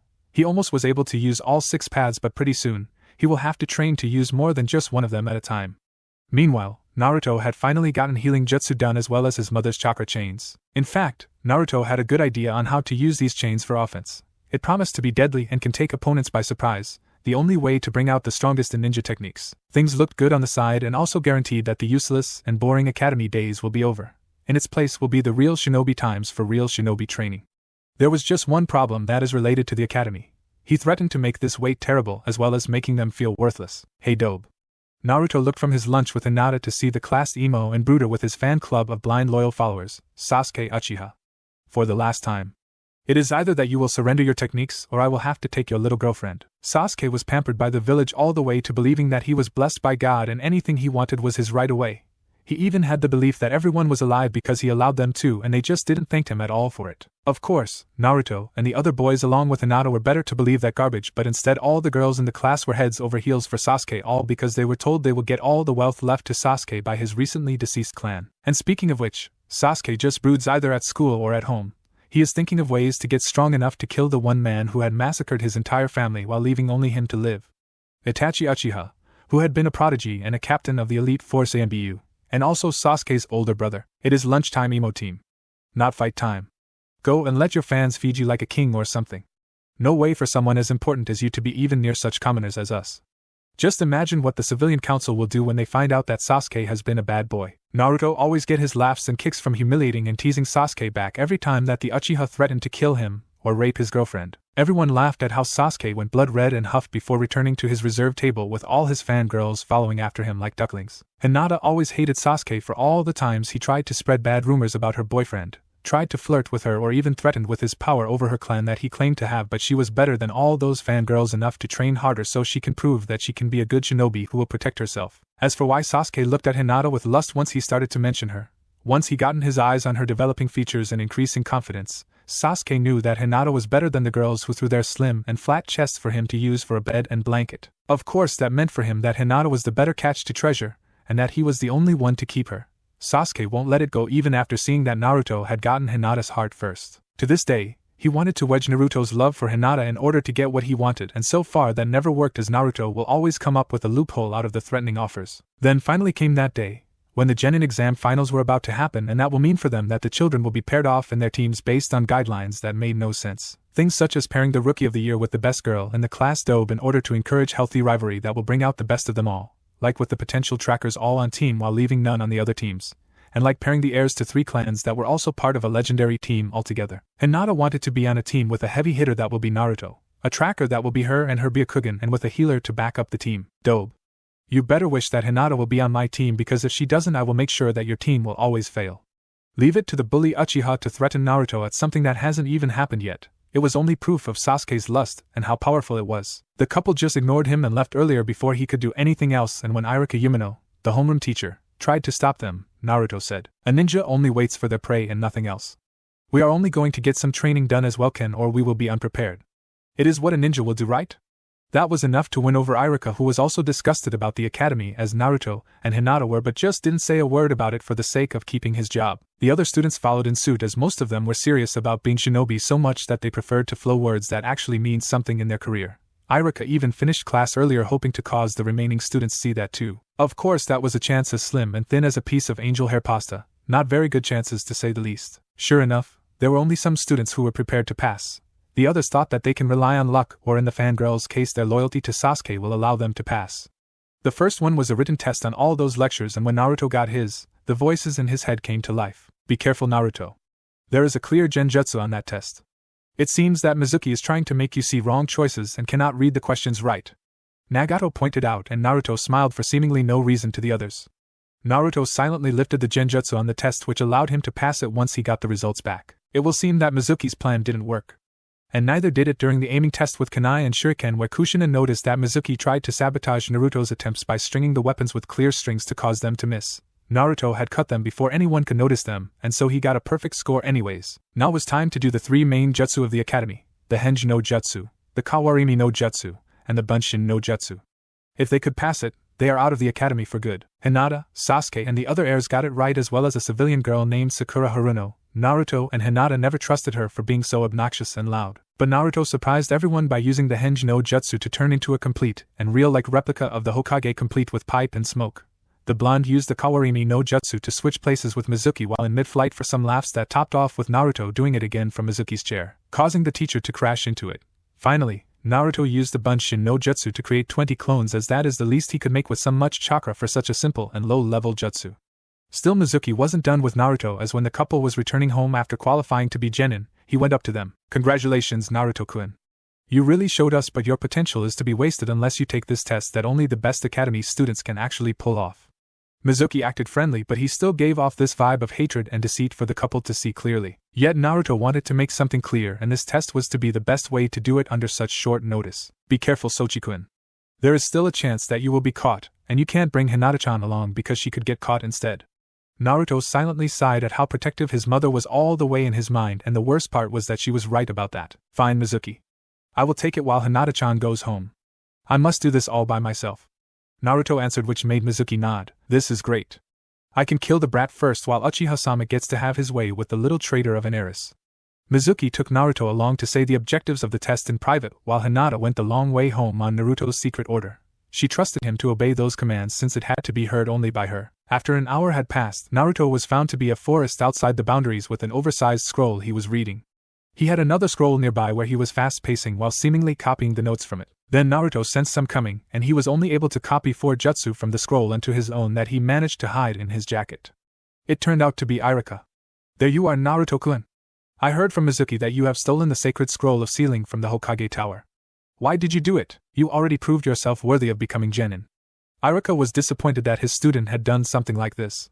But before Naruto could even speak, a giant shuriken came out of the blue and nearly hit either of them. They all turned to see Mizuki with another giant shuriken on his back. Hello, old friend. I knew that you will be able to find the brat, so following you was a piece of cake. Now I can kill the brat, and you in the process. What do you mean? Naruto faked being the scared and clueless brat to lure out Mizuki, who seemed confident like he thinks he has gotten his prey out where he wanted them to be. Why? Because you are no boy. You are the cause of everyone's troubles. You are evil from the day you were born. Mizuki started to rant like a madman that caused Irika to panic. Don't. It is forbidden to say it. He tried to stop his friend from saying like the taboo, but Irika only slashed in the process, which caused Naruto have rage to build up in his system. Meanwhile, in another part of the village, Hinata was still on her way to her home when out of the shadows. Hello, Hinata. Sasuke Uchiha had appeared with a look of confidence himself that crept Hinata out. I thought you were at home in bed where we are supposed to be after dark. Hinata said, and Sasuke chuckled. I couldn't sleep, and I bet you probably couldn't, so I came to keep you company, seeing how your boyfriend has left you hanging dry. Sasuke taunted, which made Hinata realize that special test was just a lie to get herself alone so Sasuke can try to hit on her. Worse, he is about to right now, so at least give me a kiss, seeing that your boyfriend has left your lips hungry for your first kiss stolen. Don't worry, you will love it, and our future as ruling the village together. There was pure lust in his voice, and Hinata tried to flee, but Sasuke stopped her. I knew you were weak-minded. That is how that dope had lied to you, so I have no choice but to free you like this. Sasuke then lowered his lips to kiss Hinata, who screamed and tried to break free. At the same time, Mizuki had faced Naruto, thinking he had gotten the blonde boy in shock. You see, you brat? It is all because of you that I had slashed my best friend, and I will kill you and become a hero for killing you, and you want to why? Naruto didn't say a word. You are the Kyuubi that have attacked our village to kill us all. It is all your fault. You are a fool, Mizuki team. Naruto then spoke in a calm tone that was the opposite of what Mizuki had hoped. I know that the Kyuubi still lives, and I will not stand that you succumb to your madness, hurt others, and blame it on your hatred that you are weak to rid your mind off. Naruto then shifted his hand towards Mizuki. Meanwhile, another hand was facing Sasuke on Hinata. Shinra Tensei, Shinra Tensei. The force on Mizuki was enough to repel him into many trees until he stopped in front of one with broken bark, but he had blacked out because of the impact. With Hinata, the force didn't seem to affect her, and only repelled Sasuke off of her, and into a wall where he fell unconscious. After the Naruto finished tying up Mizuki, he puffed into a cloud of smoke. That Naruto in the forest was simply a Kage Bunshin pasted there cleverly by the real Naruto, who had been watching over Hinata the whole time. And speaking of which, the blonde hugged Hinata, who was scared after her near-rape experience. Naruto's only regret that night was to get Hinata involved in something that women fear the most about becoming shinobi. Mizuki was just dead weight for the clones, but Naruto had other plans for this soon-to-be rapist of an Uchiha that tried to take what was his. No one tries to steal a fox's food without being bitten in the retreating end. Later, after Mizuki was tied up and left to be found or eaten depending on which will happen first, Naruto was dragging the knocked-out Sasuke to the door of Ino's place. Thankfully her parents were at a late-night meeting and won't be home for another hours with only their daughter inside. Naruto knocked on the door and Ino herself emerged. Good evening, Ino. I need to ask of a favor. Ino was confused by that request until she saw the limb body in question. Sasuke-kun. Ino was one of the more major fangirls that once broke up a friendship in order to gain an advantage in getting Sasuke's feelings. What did you do to him? Naruto silenced her before she could wake up the whole neighborhood. Nothing that will kill him or erase. Anyways, do you know of a technique that erases memories? Naruto asked the favor, and Ino was now confused again instead of frightened. She nodded. Yeah, the Kininfuku no Jutsu, memory wipe technique. It is one that Dad had shown to me, but not to use it unless for the right purposes. Naruto agreed. Yes, and this is one of them. You see, we all found out that the civilian council had planted false feelings into Sasuke that made him into a rapist who tried to attack Hinata-chan behind my back. Naruto begun, and already Ino was starting to see the point. No woman, Not even a fangirl can ever still be loyal after finding out their crush was a rapist, an event he victim in question could verify it. But if you will erase all those by wiping his mind clean of memories to the night before the Uchiha massacre, there, Sasuke will gladly want to be your friend and we will count on you to help him catch up from being trapped in his own mind all those few years. That was the plan and Ino was loving it already. Taking Sasuke inside the compound, Ino got to work on preforming the jutsu. Can you at least help me when I fall since this jutsu demands a lot of chakra and I have only as much? Naruto nodded. He and Hinata can both help supply the chakra needed with the help of the Byakugan to guide Naruto's surplus energy into Ino's chakra coils being used. After about a half hour, the jutsu was done and Ino only felt like lying on her back but wanted to be the first one to be seen by Sasuke when he wakes up under the impression of being hypnosis or something. Either one was going to score points for Ino with the Uchiha. Where am I? Sasuke looked like he woke up from a bad dream outside his bedroom and he saw a lovely blonde girl looking down on him. Who are you? You look like an angel without your halo and wings.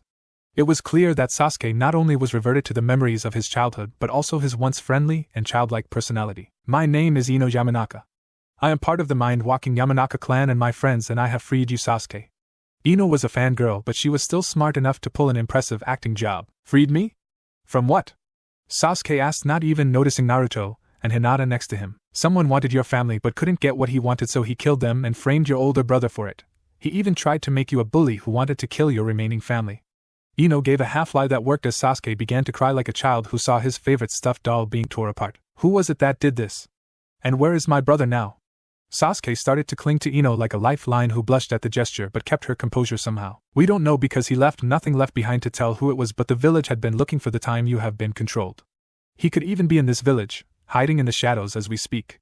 Sasuke was getting scared. Don't worry, he doesn't know that you had been freed and as for your brother, we don't know where he is now but I can guarantee you that he is still alive and just doesn't know about any of this either. Then what should I do? Sasuke was like a lost child for sure until Naruto finally spoke up. You stay here. Sasuke saw people who were strangers to him now. I am Naruto Uzumaki and this is Hinata Hyuga. We all helped Ino free you. We are friends and we will help you make up for that lost time. Don't worry about what others have to say, they will see the real you sooner or later. Hinata, who should hate him for trying to rape her, had nodded, which made Sasuke smile as happy as a child who was told that he will get another gift soon if he behaved. Thank you all for freeing me and wanting to be my friend. That is all I ever wanted, Sasuke said as he fell asleep in blushing Ino's arms, who then resorted to a new and quieter definition of a fangirl not to wake him up. Despite that Sasuke had simply lost his memory on purpose, everyone could like this new version on the Uchiha. Ino thanked Naruto and Hinata for the chance to at least be Sasuke's friend before leaving the compound and into the night that will be followed by a revolution for sure. When it was the day that the genin will be grouped into teams, everyone was wondering where 4 of them were not here yet. Sakura was both amazed that she had beaten her rival and dismayed that her crush was not in the room yet. Kiba was wondering where the blonde that he usually hangs out with, the rest of the genin that actually tolerated Naruto, were also in the same boat. Then the door opened to a rather interesting sight. Sasuke shivering behind Ino like a scared child behind his older sister, and next to them was Naruto in question wearing a much better outfit than that hideous orange jumpsuit that he usually did, but he also had Hinata relaxing on his arm that she clutched as if it was a lifeline. The reactions took a few seconds but they all went off at once. Kiba was ranting out of his mind that the emo had turned over completely in terms of personality, and Naruto glad given up on his crush on Sakura, while Akamaru was wondering why the scent on them all had changed. Shikamaru was too shocked to even be bored. Shino had to use his fingers to catch his falling glasses. And Choji nearly choked on his chips. But the real icebreaker came when, Sasuke-kun, I will save you from the pig. Sakura charged towards Ino, who tensed, and Sasuke cringed even more, but the pink-haired girl never noticed until she was slapped on the face. Now no one couldn't get their eyes off of Naruto, who looked disgusted and disappointed in Sakura. Emotions that one will never even dare show in the face of their crush. You had that coming for a long time, Haruno-san. Don't bother us until you finally learn how to be a better excuse for a soon-to-be kunoichi. Hinata griped her hand on Naruto's, effectively cutting down the increasing air pressure that somehow began to settle in the room after Naruto began talking down Sakura. What do you know, Baka? Sakura was still not dropping it. I am glad that you have finally stopped bothering me, but now you have shown your true colors as a demon for lying to the Hyuga heiress. You really are a monster. A fiend, eh? Stop that. Sakura cringed at that volume of voice that everyone thought that will never be heard in ever. They all thought that Sakura had a greater voice than any student, or even teacher. The greater surprise was who made it, Sasuke. Stop saying those things to my friends. You bully! Sakura then froze and paled, like she turned to stone. Then, to stop anything else, Iruka had arrived and saw what had happened while his students were wondering why he was covered in band-aids and scratches with a huge bandage around his chest. I see that Sakura tried to ruin out days again. Just go to your seats except for you, Sasuke. The Uchiha never stopped the surprises by cringing and looking like he was caught stealing a cookie out of the jar when denied of one. Naruto just patted him on the shoulder and gave him a reassuring nod before seating down with Hinata next to him. Ino went to other open seats while trying to make sure one next to her was still open for a certain boy. Now I am not saying you are in trouble. Iruka tried to stay on Sasuke's good side despite the oblivious change in character while the Uchiha nodded. I just want to know if the rumors I hear about you pulling a 180 overnight, and that you are now going out with one of your biggest fangirls. She is a great girl once she gets focused and determined about something. I just wish that everyone will not misunderstanding my new friends. I owe them for freeing me. I was about to do something terrible to Naruto's girlfriend against my own will, Sasuke said, still under the half-lie that worked out perfectly. Naruto is good with making lines and Ino was good of making them sound sincere. Seriously, those two with Hinata as the silent actor could become big in the movie industry. I don't hear any lie in that voice, but I will have to hold off the team assignments for the sake of an examination. Iruka was about to listen to his class's yells of protest, but like before, Sasuke had surprised him when he beat the class to the punch. But they have been waiting to get into teams all their lives. Can this examination at least wait? The genin, except for the trio he came in with, was shocked to hear such selfless and considerate words out of Sasuke's mouth. They were all used to the self-centered emo that was going to be this year's Rookie of the Year, all because the civilian council had tampered with the academy to ensure that Sasuke was treated the best only in Konoha and nowhere else. Alright, Sasuke-kun. After I call the teams, then you will have the examination, and if you all don't mind, I will have to say that to our visitor. I will just be a minute.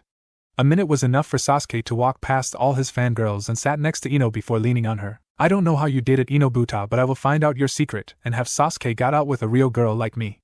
Sakura still complained, and was only when she was hit in the neck with a book that she finally shut up. We didn't come here this early in the morning just to hear you complaining. We all finally are ninjas, and we even have a new and improved Sasuke Uchiha. You better move on since it is clear that you have already made a bad impression of yourself. Naruto said in a harsh tone that still got the boys cheering on for a change. Yeah. You tell her, blonde. You might just prevent us from going deaf. Kiba laughed, and pretty soon the whole class was laughing at Sakura. She had become too humiliated to even scream, so she just sat in her seat hoping they will stop laughing at her like they always did when she was much younger and before she met Ino. She reflected on how ungrateful she was to Ino, who was the only girl who wanted to be her friend, and Sakura replayed her by breaking you that friendship to become a fangirl. A more shallow version on what everyone else thought of her. Maybe it will be best to not rely on others for her direction in life. Only to do things on her own, and when her way doesn't work then she will improve on her way of doing things. Iruka then returned with a clipboard in hand. Sorry about that small delay. I will begin to list off the ninja teams. Iruka then finished off the first 6 teams that were all civilians until now Team 7 will be. Everyone was tense about this one. Sasuke Uchiha, every fangirl leaned in, including Ino. Kiba Inuzuka, their hopes were almost dashed while the said dog tamer raised his eyebrows after seeing that Sasuke was waving at him. And Ino Yamanaka. It seemed that what happened last night was reflected upon this moment. Sasuke felt like Ino was going to be the girl for him after how she nearly exhausted herself to death in order to free him from being manipulated. Now Team 8 will be Naruto Uzumaki, Iruka continued, and Hinata was crossing her fingers. Shikamaru Nara, the said boy, had finally found something to be lazy about, and call his trademark catchphrase troublesome, and Hinata Hyuga. The couple looked at each other and smiled before embracing each other. It seemed that they tried to convince the Hokage about their own format for a ninja team. One that is capable of taking any type of mission that includes capturing and hunting. Team 9 is still in circulation, so we will skip that one, and now Team 10 will be Shino Abirame, Choji Akimichi, and Sakura Haruno. This time, no one even protested, not even the pink-hair girl. She was already humiliated, and now she was under the glare of the other students just daring her to try something she will later regret. After Iruka had paired off the other teams filled with civilians, the door opened to reveal a blonde man that seemed to an older and more boy-like version of Ino. He ignored the stress and looked up to Sasuke. So you have called me here just to examine the sudden change in character with the young Sasuke? Don't you even trust your students better than that? Inoichi Yamanaka was the head of the Yamanaka and their best skilled ninja in their mind-walking arts, as well as Ino's father. As such, he was the best choice to exclaim someone's mind for any deflects that could explain sudden change behavior. Yeah, and his teacher is Kakashi Hate. I got it all from the Hokage himself. Take your time. Inoichi nodded and took Sasuke to a private room. For the rest of you, please wait here for your teachers to arrive. You will know when the Jonin speaks your team number. Iruka explained and then brought a speech about missing his students, and they could only run into him again at the academy, looking at them grow up and improve into legends at their own right. After some time, a beautiful woman with modest kunoichi clothes, one as well as noticeable ruby red eyes, had entered the room with another Jonin by her side that was smoking a cigarette, much to her disgust.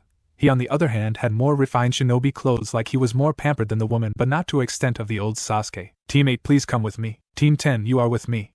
The woman and man said in that order, so the teams respectively followed after them.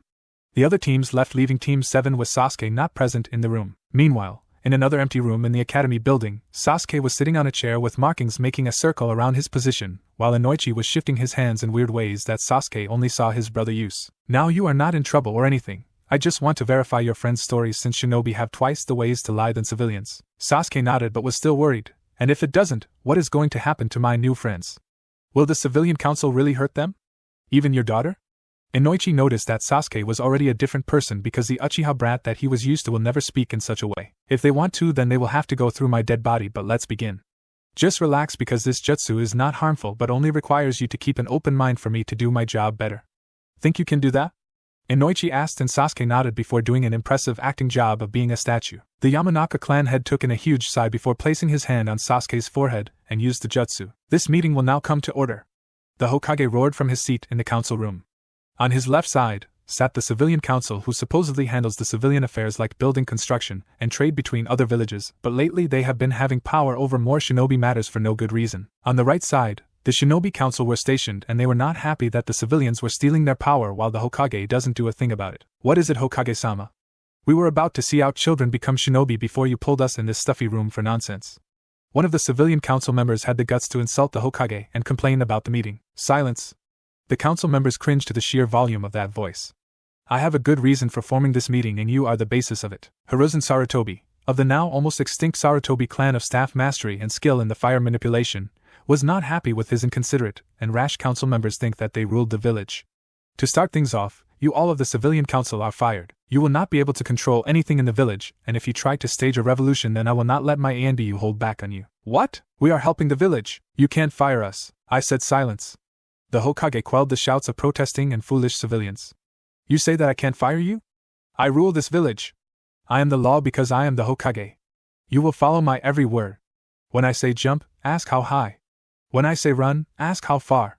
This is my village and as the Hokage, it will stay that way. Umbu, Hiruzen summoned his elite into the open. They have tried my patience too far.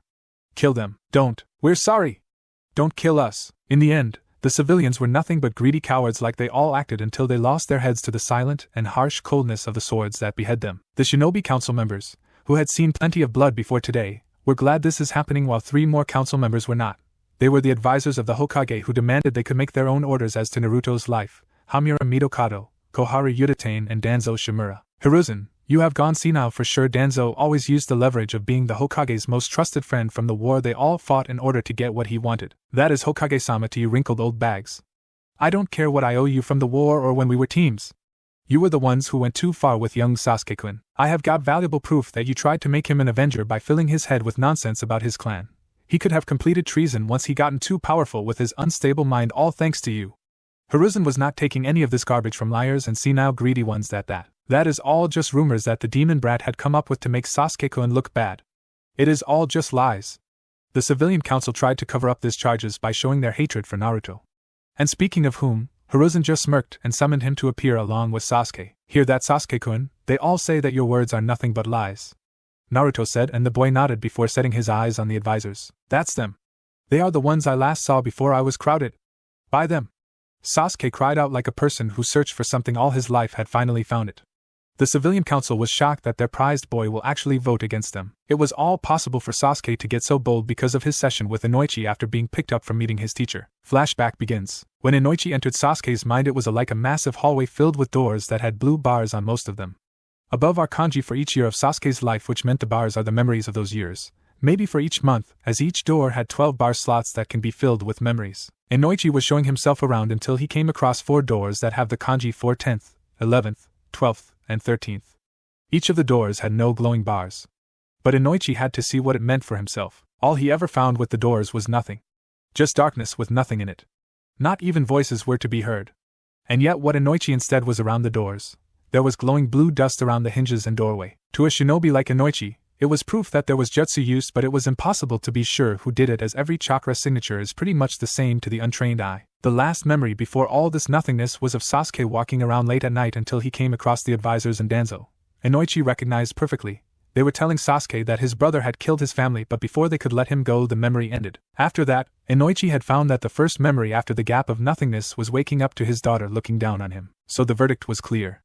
All of the memories remaining are natural, on Sasuke's own will. The gap was when Sasuke was being manipulated and for 4 years had false memories in the young Uchiha that had disappeared when he was released from his hold. Despite being the topmost expert on mind-walking jutsu, this still crept Inoichi out. To do this for 4 years completely took a lot of power and a very powerful mind-controlling jutsu.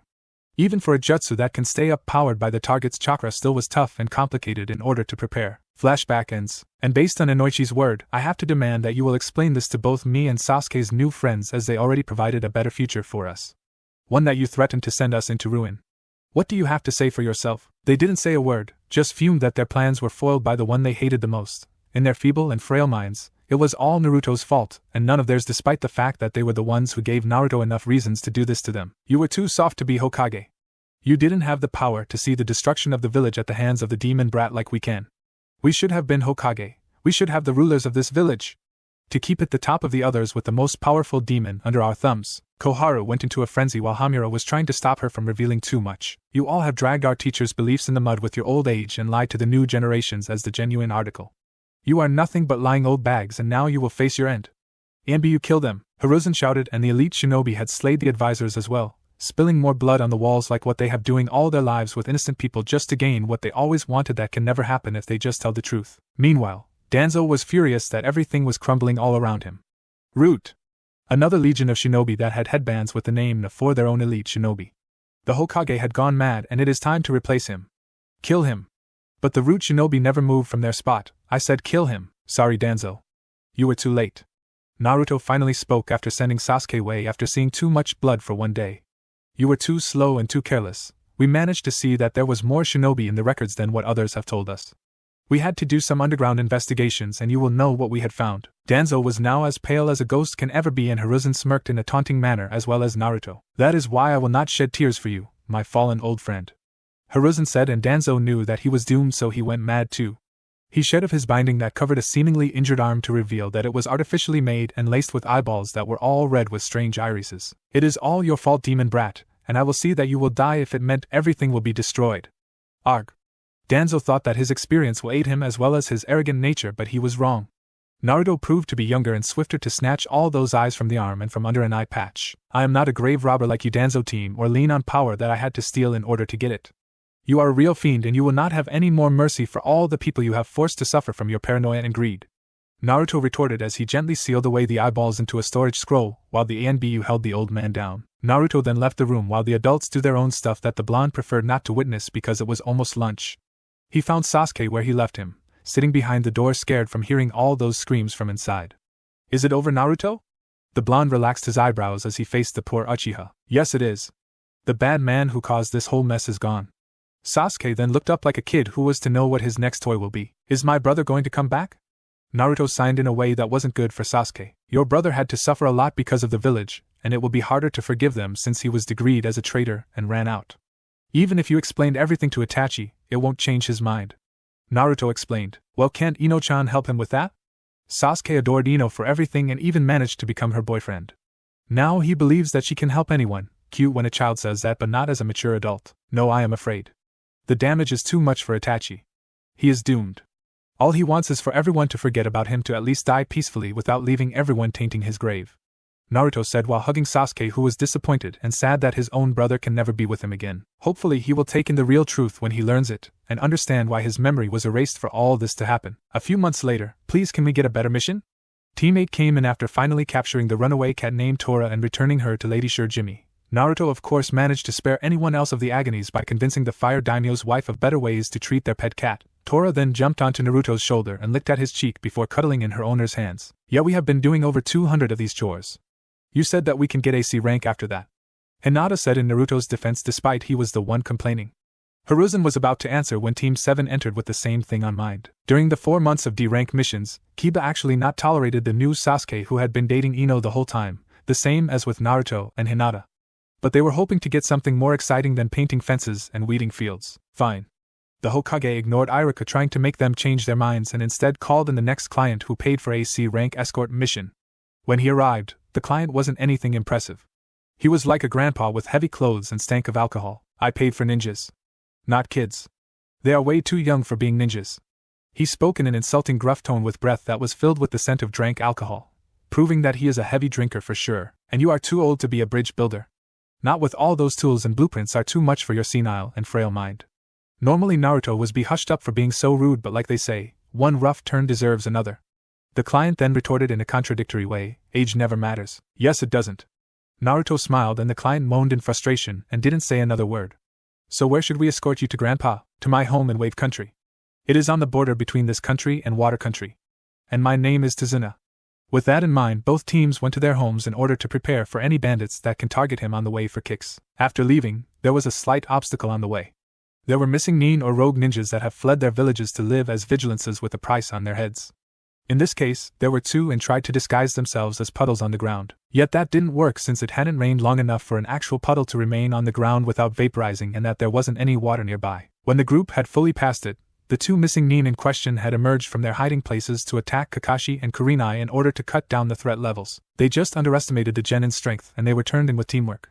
They were then tied to a nearby tree with the jonin that supposedly were killed had appeared, proud that their students had faced off Chunin-level shinobi without their help. According to the missing nin, they were sent by a man named Gato who was one of the wealthiest men in the entire elemental nations.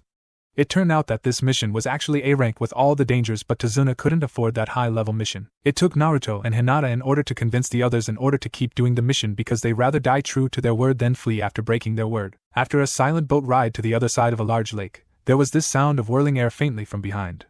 But that wasn't enough to fool Naruto, who had revealed one of his swords from a spare storage scroll in a flash and actually deflected the source of the sound. A large knife that was like an oversized butcher's knife that had an extend handle with a perfect circle hole near the end as well as a half-circle gap more near the handle to the side. Impressive kenjutsu for such a greenhorn brat like you. That voice torn through even the dense fog. It was like something out of a horror film when the audience finally sees the main villain, the serial killer, or the evil mastermind behind the madness. And it came from the sword that Naruto just barely deflected. He was a tall man, barely standing a few centimeters over Kakashi and Kurenai. He wore clothes not to be found in the Konoha village, stating that he was not from there at any time. It was composed of ninja boots, ankle and forearm socks, long pants and a short shirt, a thick white scarf that had covered the entire mouth area of the head, and a headband that had the symbol of a rainstorm. Be careful, Sochi-kun. I have seen that headband symbol before as well as those clothes. He is a fierce swordsman from our neighbor Water Country, from the Kirigakure or Hidden Mist village. Don't be reckless or you could be killed. They are at least high jonin in their prime. Naruto nodded to his mother's words and wordless got his teammates and fellow genin into a tight-knit group, so there was no way to kill them all without alerting of his position. The jonin though so too, except that Kakashi had recognized that image and from the sword used. Zabuza Momochi, demon of the Hidden Mist. A rank missing nin? What are you doing on the borders? Kakashi said, and the missing ninja chuckled. Nice to see that I haven't lost my touch yet, but I have been hired Kakashi Hate, the copy ninja. The old man dies today. Not if we have something to say about. Kakashi said, and with Kurenai backing him up, this should be a fight was a clear winner. Butek just wasn't in their favor. Kurenai's genjutsu were just not affecting Zabuza with his demonic ki that took the form of the face belonging to a monster. What is worst is that Zabuza had proved to be a match for Kakashi, but the latter had no place where his power can be turned into an advantage, unlike the former.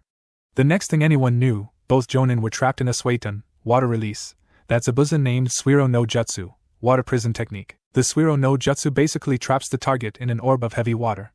Once trapped, the target is unable to move or breathe while within it due to the heaviness of the water. Not even jonin-level shinobi can escape. But Naruto couldn't help but notice that even an expert in suiton unlike Zabuza couldn't trap them both while using just one arm. He had to use both of them. Then Naruto saw that chakra was radiating off Zabuza's feet, seeping into the very lake water and forming it into clones kind of like his own. Run! You can't possibly beat someone like Zabuza. He already has what he wants. Kakashi managed to shout from within the compressing water of his prison. But someone was smarter than that. Sorry Kakashi-sensei, even if we run, we will still die. This guy's is a good tracker, and his clones could slow us down for the real Zabuza. We are getting you guys out. We are Konoha shinobi. It was Sasuke. He had managed to rally everyone up and they charged against the Mizu Bunshin, water clone, in order to get to their teachers while they were in their prisons. This was a double-edged sword for Zabuza. He couldn't move his arms away in order to attack the Konoha shinobi. And yet it was not even only a portion of the original's chakra. These clones were enough to handle every single one of the genin who tried to pose a new threat to the missing shinobi's doppelgangers. Naruto muttered as the sight of his friends and fellow shinobi get creamed in their helpless fight against the water clone assassins. Well, not soon the clones had finished of Sasuke and Kiba as well as Ino and Shikamaru. They soon headed for the blonde and Hinata, but they never reached them and the bridge builder. Let you do what you want. At that mighty roar, chains of shining silver chakra erupted from Naruto's torso and pieced the clones, causing them to disperse into harmless water. What?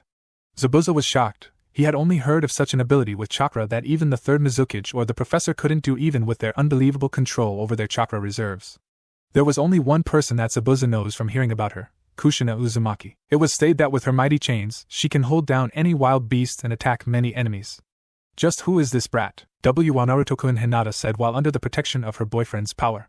That amazing Naruto just chuckled, like he thinks this is a joke. Hina-chan Naruto started and his girlfriend blushed like she still do when he called her by that nickname. I have read all about my mom, all this is nothing to her. That was a lie because there was nothing in the books that can be found in the Konoha village that talked about the ability to mold chakra into sturdy and sharp chains. He just said that to stop any questions and give respect to his mother from within his mindscape. Ah. That is my sweet little Naruto-kun. Always knows best because of a certain someone teaching him. For once, Naruto was glad that he was the only one who can hear his mother rant about anything for some reason or two. Naruto couldn't be to imagine the embarrassment if someone was to hear all this. Naruto just used his chains to wedge out of the ground and bring in the fallen genin to their side. Time to counter-strike. Naruto charged with one chain left behind while the others had been summoned back into his chakra reserves. Rather slow. That is good, brat. Zabuza hollered with laughter. I haven't laughed so hard when a brat like you came to ask to be a swordsman. I think his name was Zabuza finally let his guard down, and that was the right chance, and the timing couldn't be better because Naruto had fooled everyone with his actions. He wasn't slow because he was tired or anything, he was storing up momentum for this attack. Chain Kenbu, Venus, Chain Ploys, Venus. It was like someone had coiled the very water itself once Naruto had swiped his remaining chakra chain so fast that it disappeared in a blur, but not leaving something in its backtrack. The lake was split into two with the water acting as if a vertical whirlpool, which can also describe what was going on above. Zabuza's entire body was cut in a spiraling and unseen attack which drew blood from the front and behind at the same time. The water prisons themselves had burst open, leaving the Jonin inside unharmed. Damn it! You will fucking pay for this crap, you shitholes! Zabuza cursed, killing the poor children's ears. He then disappeared, leaving some of the lake water to fill in his place that was taking up that much space. He also left the Jonin to be soaked in the water as the result of impact from that chain attack. I guess that was one day for the record books of the craziest days in shinobi history. Kakashi muttered. He had to make himself look like a fool in front of his students, and the worst part was that he tried to tell his kids to run even though he knew that they will die whatever they stayed or not. Let's get out of here before anything else happens. For once, Kurenai agreed with the perverted Cyclops that she can barely stand, not with the porn reading in public. She always told him that was only going to make a bad impression on himself, and on the children who ask what is written on those pages. Later, Tazuna had led the shinobi he hired to his house. There, they were all greeted by Tsunami. She was the beautiful daughter of Tazuna, which baffled the shinobi a bit. How did a drunk like Tazuna bag a wife in order to give birth to a lovely daughter? She did look like she was old enough to be a housewife, and that is exactly what she is, or was. They all learned about that when the grandson of the family, a boy of a brat named Inari, had confronted the shinobi with his tough guy act. He thought that will show the shinobi who is really important, and that they don't know about pain. He was silenced however when Naruto directed all the ki of everyone disagreed with that boy into Inari's direction, knocking the arrogant kid out like a light. Before Naruto was going to run off to better burn off the negative energy, Hinata got bold enough to kiss her boyfriend while the others were watching. Kiba was lamenting on how he wasn't that lucky when it came to finding a girlfriend for himself, while Shikamaru was just fine with his relaxing life without problems that dating and marriage can bring. Sasuke was a little nervous about shifting his hand to hold Ino's until the latter closed the gap and held Sasuke's hand. They then looked at each other in the eye with loving and thought about all the times they can possibly be together. Kurenai had always Shikamaru was just fine with his relaxing life without problems that dating and marriage can bring. Sasuke was a little nervous about shifting his hand to hold Ino's until the latter closed the gap and held Sasuke's hand. They then looked at each other in the eye with loving and thought about all the times they can possibly be together. Kurenai had always dreamt of falling in love but otherwise led a team of women to show the world that while kunoichi are allowed, they are still not treated as equal as male shinobi. Kakashi never said a word, but in his mind, he could have cared less about all this and just spend the rest of his days with his porn books. After all that, they were then moved into the backyard of the cottage that Tazuna and his family owns and lives in. Kakashi had been on stilts since he spent most of his chakra reserves trying to gain an edge over Zabuza. Right now we are going to get training seriously in order to be prepared for the return of Zabuza. It was just fine until Naruto and Hinata noticed that Team 7 was shocked at their teacher walking on the side of the tree bark. Have you even taught Team 7 all the basics yet? They should not be so shocked or confused if you were any better teacher. Kurenai beat her students to voicing their disapproval about how far behind this team is turning out to be. Kakashi tried to say that he needed to make sure the teamwork of his genin was actually ready for real training. Instead of taking it like an answer, Team 8 all contributed to hitting Kakashi on the head and knocking him out like a light. And so, for the rest of the week, the time it will take for Zabuza to recover since he only fled in order to be healed, Kurenai had cramped the 3 months of training into Team 7 who learned a lot. And it is all no thanks to Kakashi, who now tried to get back to healing rather than getting injured all over again. It didn't help that his own team turned against him for neglecting their training due to his laziness and tardiness. But when the week ended, it was time to face Zabuza again, and Naruto mysteriously decided to stay behind by sleeping in. They arrived at the bridge by the time that the last bridge builder helper to Tazuna had finally quit under the pressure. And waiting for them is also Zabuza, but he had someone by his side in combat. A boy wearing a full body clothing and a face mask had faced off against the genin. Meanwhile, back at the cottage, Naruto was actually hiding out in the house while keeping an eye on the client's family. And just like Naruto's fears, there were Mercuries kidnapping the family. They muttered that their boss was going to pay them big by using Tsunami and Inari as leverage over Tazuna. Naruto sprang into action, and the next thing the civilians knew, Naruto had slain them all in a near instant.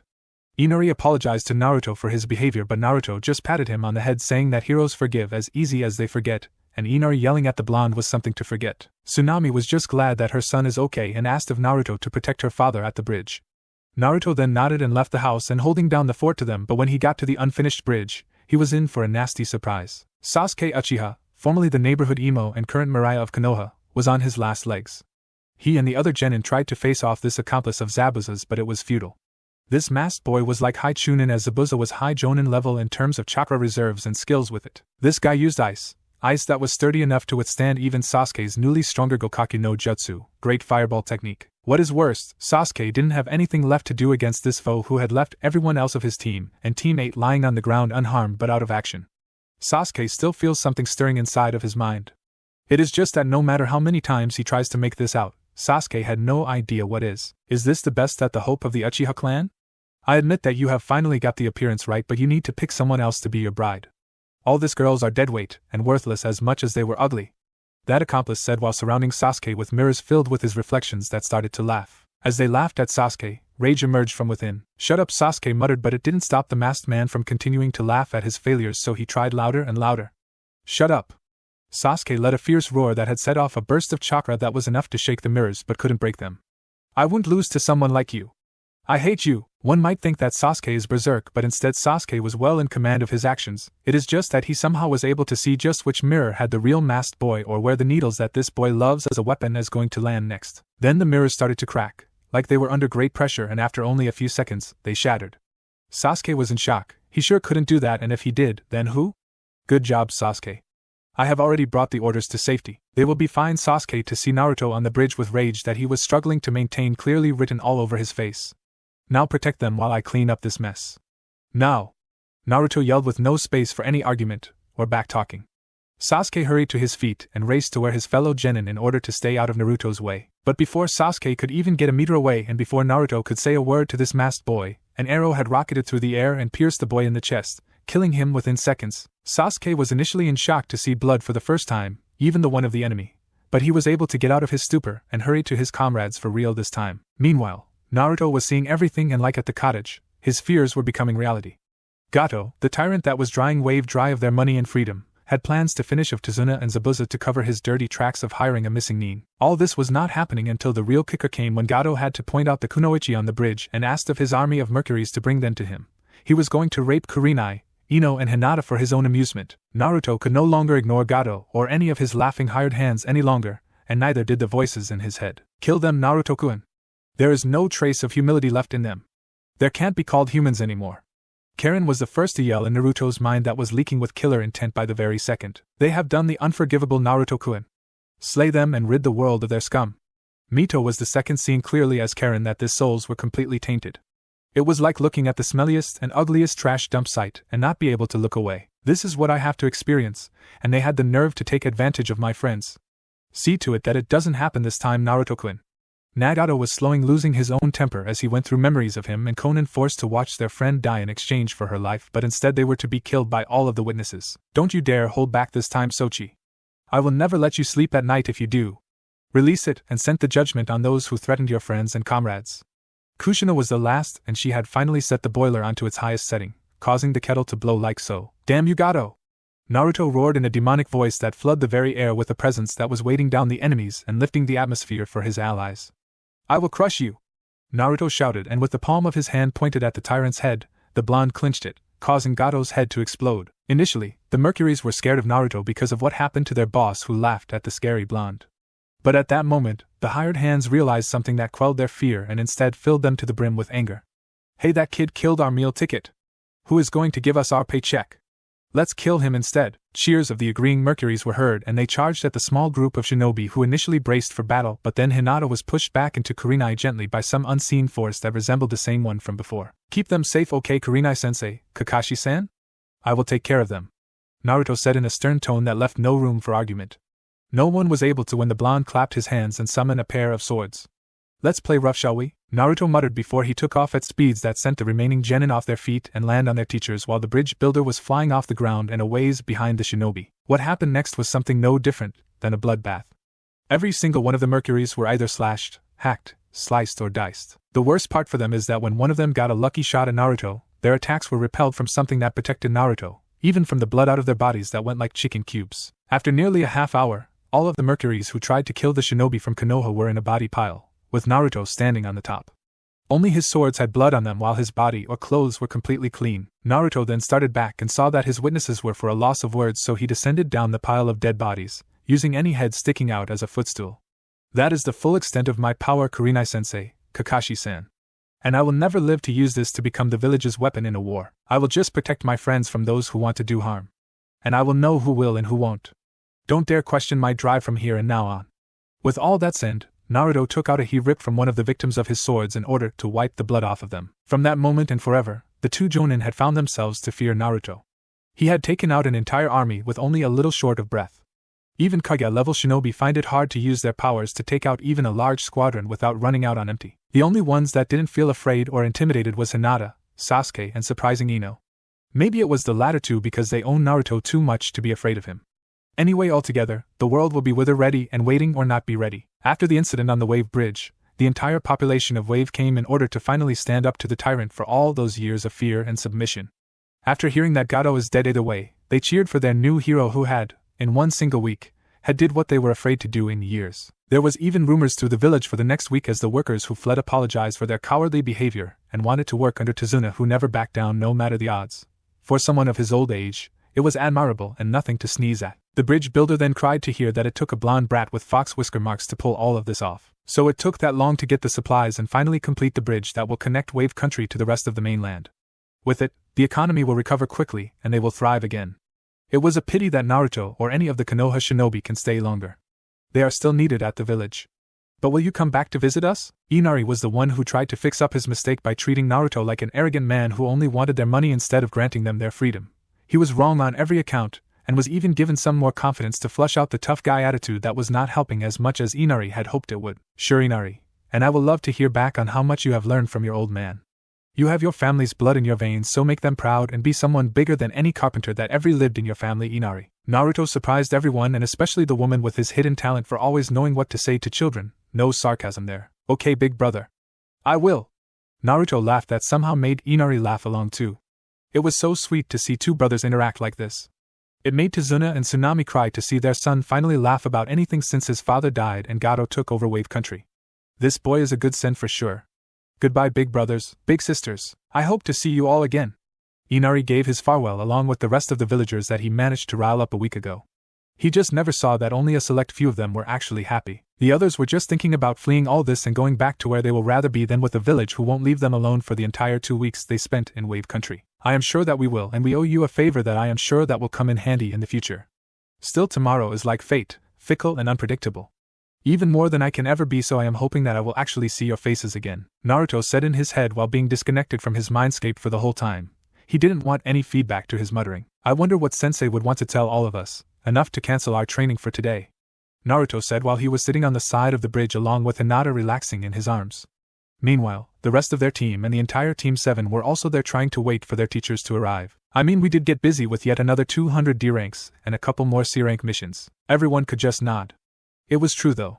After finally getting a C rank, both teams were told that if they want another then they needed to fill the requirements for C ranks all over again. It helped that since they were two teams that worked together on the same mission every time, Naruto's Kage Bunshin, Shadow Clone, were like a real godsend to all this torturous boredom that they dared called missions. Thankfully, they didn't need to wait any longer when they heard two poofs of smoke nearby. And when the plumes cleared, there were the two Jonin to behold. Hello children, hello class. Kakashi tried to get the same welcome as Kurenai but instead had to dodge a storm of kunai. What was that for? Figured that you deserve at least 100 more to make up for your tardiness, and besides, we need to stay sharp somehow. Naruto answered with a sadist grin that the rest of the genin matched, and it crept Kakashi out. Kurenai just giggled. Okay, enough of that, children, she said, and when Kakashi sighed in relief, for the moment. Kakashi was just about to faint, seeing that not only the grins turned into face-peeling smirks, but Kurenai was smirking along too. We are here to tell you that in a couple more weeks, it will be time for the annual Chunin exams, and this year, it's Konoha's turn to host them. Chunin exams? They didn't say anything about that in the academy. Naruto said to make sure Sasuke doesn't panic about yet another thing he could remember. But then again, it is hard to forget what you never knew. Of course not, since they are very dangerous. People die during the Chunin exams, Kurenai said with a foreboding tone. So we are going to train you extra hard, because once you have made it past the first 2 parts, then you will get to where you can earn your promotion to Chunin. I guess you are going to tell us anything more about the exams, eh? Naruto said, for the sake of the teams like usual. Although this was to be expected, both genin teams were hoping for the opposite. Nope. And exactly 2 weeks later, both teams 7 and 8 were trained to the ground. Were forced to increase their physical training tenfold until they broke their bones, only to have them painfully healed and broken again. Their non-physical training was no different, expected to read thick books in the morning only to have a quiz on every single one of them the very evening. Now all that is torture that is also called training, but it was worth it since every single one of the 6 said genin had really showed some results. The boys were more filled out, and yet more nimble and swift, while the girls were the same but more nimble and swift to physical strength. Their outfits also evolved into more professional as well as badass clothes, but for the sake of their teachers nagging, all that were under some black cloaks that covered their bodies entirely. But despite all that, the genin arrived where they were asked to wait for the exams to start, with slips proving that their teachers have admitted them in as competitors. Still, they had one surprise to start that day off when they arrived after several steps of stairs. Please, we need to get in so we can take the first part of the Chunin exams. We need to get in there. Teams 7 and 8 turned to see another team from the looks of it, yelling at a couple of guards that were preventing them from entering the door behind them. We keep telling you kiddies, these exams are dangerous. We are doing you a favor by preventing you from just throwing your lives away. One of them retorted while his partner nodded at every word. It is useless to try and use words. We need to get by force. Another one of them said, and the remaining member of that team said this in a voice that nearly beat Sakura's own from the academy. Yeah. Words are nothing to the might of our flames of youth. Ten. That, the one begging for entrance, seemed to be the sole female of the team, a lot like most genin teams seen so far in the exams, and her teammate gave her name away to be Tenten. Tenten has black hair and steel gray eyes. She wears her hair in Chinese-style buns on either side of her head with short fringe bangs falling over her forehead protector, which she wears in the traditional manner. Tenten wears a pink sleeveless Chipao-style blouse with red sleeve trimmings and yellow fastening buttons, as well as dark green pants, a pouch adjusted to her thigh, and standard blue ninja sandals. Her appearance is a reference to the Chinese culture. Niji, Li, you boys are all the same. Tenten addressed her 2 teammates. Niji had fair skin and long black hair. Niji is wearing a khaki shirt, a dull blue shirt beneath that, and mesh armor beneath that. He is also wearing dark brown shorts, blue shinobi sandals, and wrapped bandages around his right arm, chest, and right leg. He has his hair tied back in a loose ponytail tied a few inches above the end. He wore a black forehead protector, under which a smaller headband with 2 straps was that framed the sides of his face. Li possesses very thick eyebrows and large, rounded black eyes with prominent lower eyelashes. During his academy days, Li's hair was much longer and fastened in a braid that, along with his style of dress, gave him a more traditional Chinese appearance. His hair is now cut and styled into a bowl-cut style, and he also began wearing the same attire, consisting of a green jumpsuit, orange leg warmers, and a red forehead protector worn as a belt. She is right, of course. They all heard a voice from behind them, but before they could turn to see who was there, all 3 genin were dragged off like they were heavy sacks to carry. You can't be good genin if you overlook the slightest of things. Even those can kill you. Okay, now stop it. Tenten shouted when she and her team finally got disconnected from whoever were dragging them along. It was Team 7 along with Team 8. Hey, you are part of the teams that graduated a year after us, then they are doomed to fail this exams because they were not worthy of shinobi teachings. Niji went on in his arrogant ways that he was the only one that was in favor of any god of fate, or something which he uses every time he looks down on others. Then you all took these exams before? Naruto asked and smirked to see Team 9 suddenly hesitated in a slight awkward silence.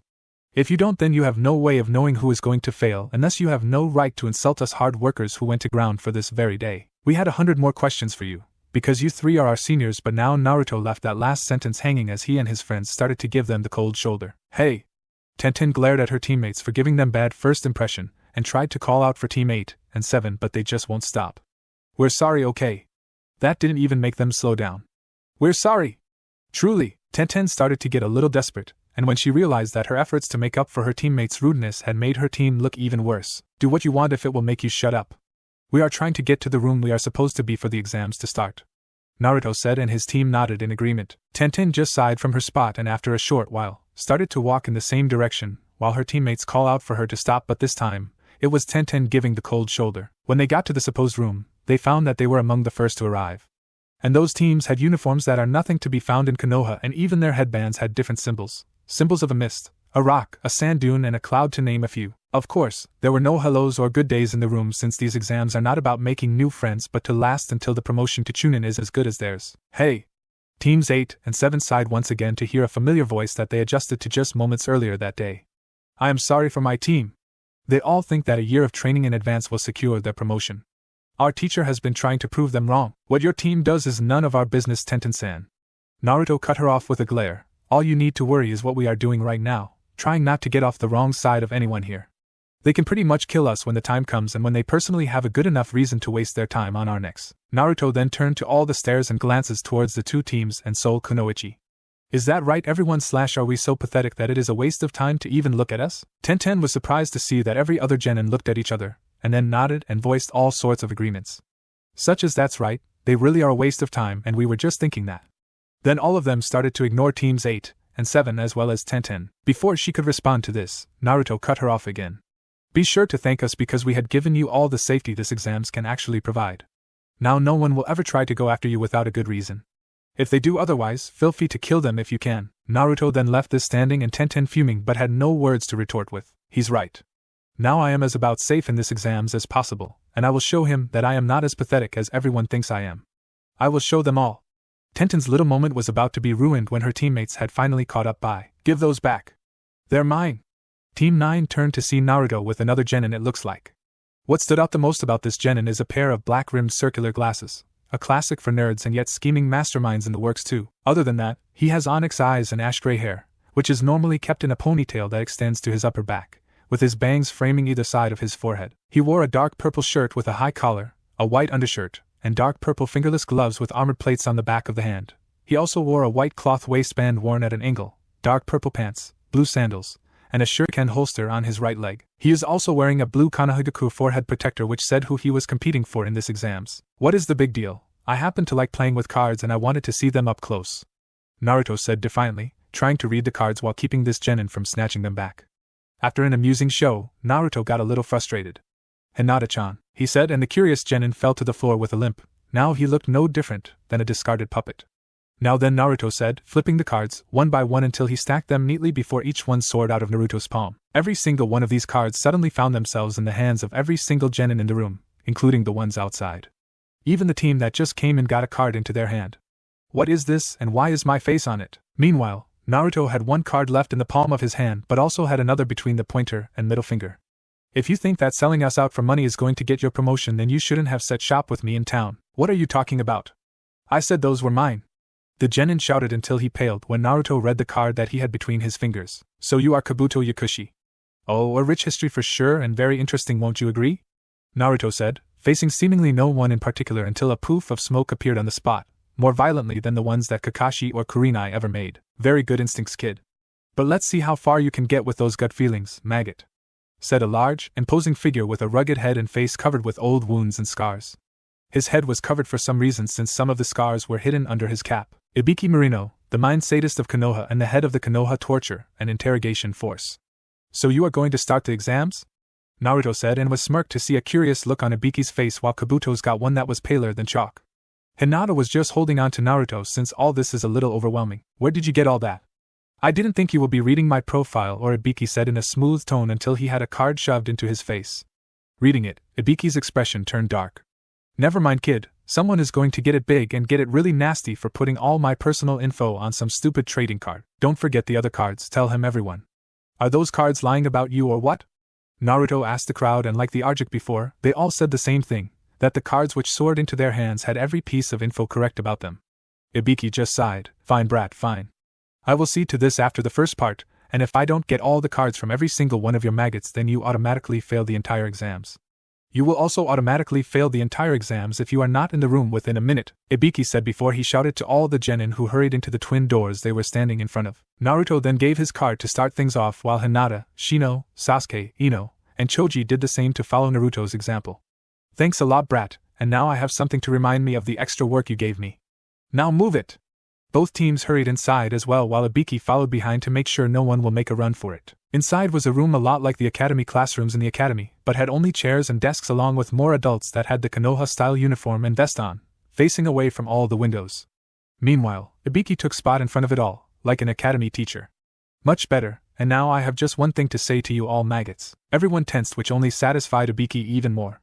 Welcome to the Chunin exams, where if you fail and you will die. Now that every single one of you maggots have found a seat, Ibiki started while surveilling the room.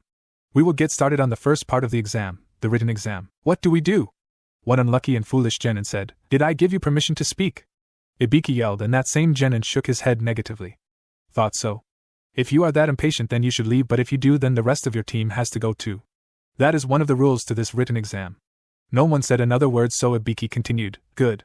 Ibiki nodded his head to one of the Chunin in the squad that accompanied him into the room. He then revealed a stack of papers and handed out one by one to each of the genin. On each of these papers are 9 questions and you need to answer them correctly, which will give you 3 points. If your entire team gets them all, then you will try the final question for 1 more point to pass. But if you are caught cheating, then you will lose points. If you get caught 5 times, then you and your team, regardless of how they perform, will be disqualified from the exams forever. Ibiki paused to dare anyone to protest, and the genin instead cringed under the stare. You have an hour to do so. Begin. And they hurried to use their pencils to write down the answers the best they can. And so 1 hour later, okay, pencils down, Ibiki said, which had taken everyone by surprise. It is time for the final question. If you get it wrong, then you will be disqualified from taking the exams ever again. But if you succeed, then you pass. But you also have the option of not taking the 10th question, avoid failure and success. But still you will be prohibited from taking the exams ever again. What is it going to be? Soon, the pressure throughout the room was so thick that someone could have sworn to be as visible as toxic gas. There were plenty of genin that were covered in sweat, while some quickly left to escape the heavy presence, taking their teams with them.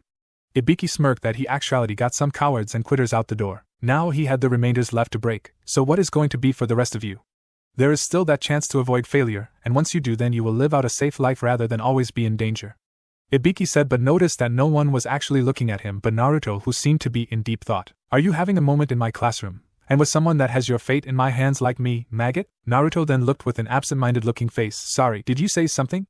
Ibiki grimaced, and meanwhile, everyone tried to keep in their laughter at how bold Naruto is to say such disrespect to a man like Ibiki. Anyhow, I can guess what are you trying to test us with this sham of an exam, but after the team ruined the surprise, I don't want to sell you so short. All I know is that if I am going to fail, then I will still try for Hokage, even if you really mean by banning me from the exams ever again, Ibiki-san. Everyone were both grinning and staying at the edge of their seats, and that meant only one thing. Ibiki no longer had his hold on them. No, Naruto now controls their fate.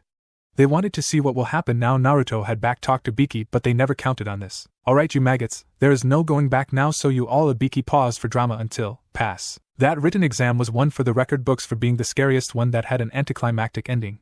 Who would have thought that the final question was the dare to take it, and there was no chance of failing except for leaving?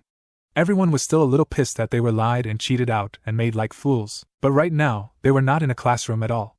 They were outside a metal fence with a large forest on the other side. The fence had a sign that was large as well as said, Training Ground 44. Keep out.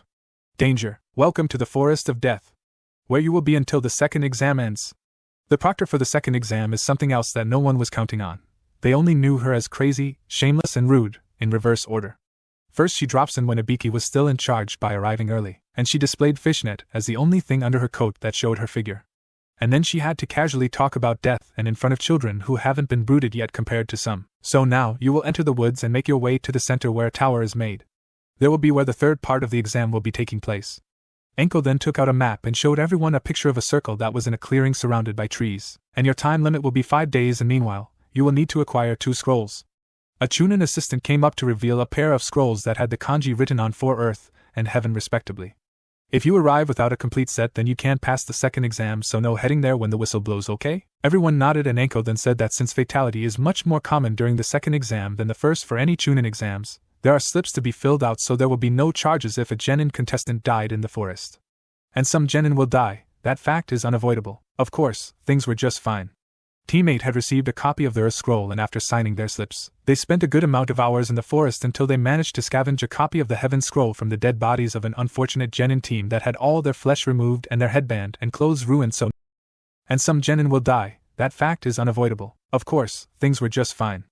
Teammate had received a copy of their scroll, and after signing their slips, they spent a good amount of hours in the forest until they managed to scavenge a copy of the Heaven Scroll from the dead bodies of an unfortunate genin team that had all their flesh removed and their headband and clothes ruined, so no one will know who they are or which village they represented. But then Naruto heard the voices in his head that something of great amount of shaka that was too foul to be a normal genin. And now, just who is this person? My Kageme no Jutsu, shadow imitation technique, just backfired on me. Shikamaru replaced his usual calmness and laziness with fear that gave him a sudden boost in energy to show it. His most used jutsu, the one that finished off any troublesome encounter during Shikamaru's entire career as genin. Hinata simply hid behind Naruto, who was frozen stiff. Both of them had seen that this woman had so much chakra that was so vile that it was like they were staring the devil in the face to them. The former two had no idea who they were actually starting at, but Naruto did. Orochimaru, Konoha's greatest traitor after Madara Uchiha. That caused his two teammates to also freeze. This man was one of the few remaining shinobi to be a candidate for Hokage, and they are more than a match for 3 genin even together. Orochimaru was a tall man with extremely translucent-looking pale skin and straight waist-length black hair with the front strands falling to his shoulders. He had a long face with pronounced cheekbones, golden eyes with slits in his pupils, purple markings around his eyes and fawn-like teeth, a reference to his snake-like nature. He wears plain gray garbs with black pants and a thick purple rope belt tied in a large knot behind his back and blue tomo-shaped earrings. He is seen wearing a black polo neck under it. He also wore blue sandals. Ku. Orochimaru started to chuckle in a way that sent shivers up teammates' spines. Looks like my reputation proceeds even as far as the teams of freshly brooded children.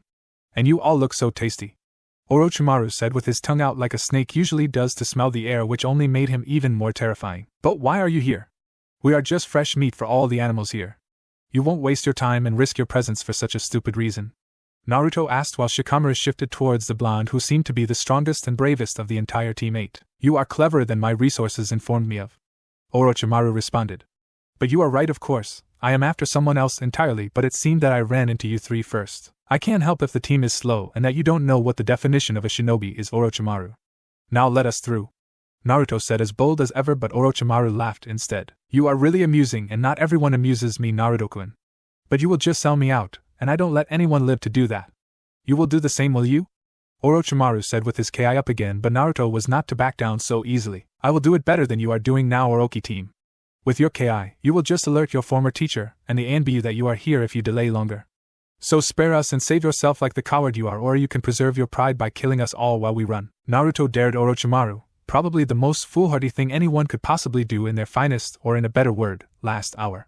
But it worked. That Orochimaru growled on how he was now in a proverbial corner, lose-lose scenario, no easy way out, and it was all Naruto's fault. After a good minute, Orochimaru roared like an enraged animal.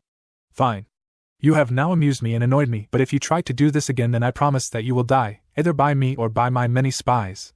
Orochimaru then turned into a clump of mud that settled on the ground, just a second before more company came. Gaki! What the hell happened? Where is that bastard? It was Anko again, and she seemed a little ticked off. Unlike the ANBU nearby, we don't know. We never tell our enemies where we are going, specifically, but for someone like Orochi Pedo team to be here as Sasuke. Naruto said it all in one breath, and while Anko was smiling at Naruto's nickname for the man she hated the most, the ANBU gasped in realization. You don't want us to find Hokage Gigi and tell him that Orochimaru was allowed to roam free in the forest of death because you were dilly-dallying, right? Naruto got his answer when every single ANBU shinobi vanished with such force that the dirt that was directly under their feet had scattered in a sudden draft. Later, so brat, you actually talked down Orochi team into a proverbial corner, and he actually let you live in favor of escaping us? I know the old snake, he doesn't let anyone know that he is here, so he might actually come for your next later, brats. Anko decided to accompany teammate to make up for yet another lost attempt on her former master's life. What can I say, Anko-san? Even cowards have their own twisted pride. Naruto responded while Hinata and Shikamaru remained as near to him as possible.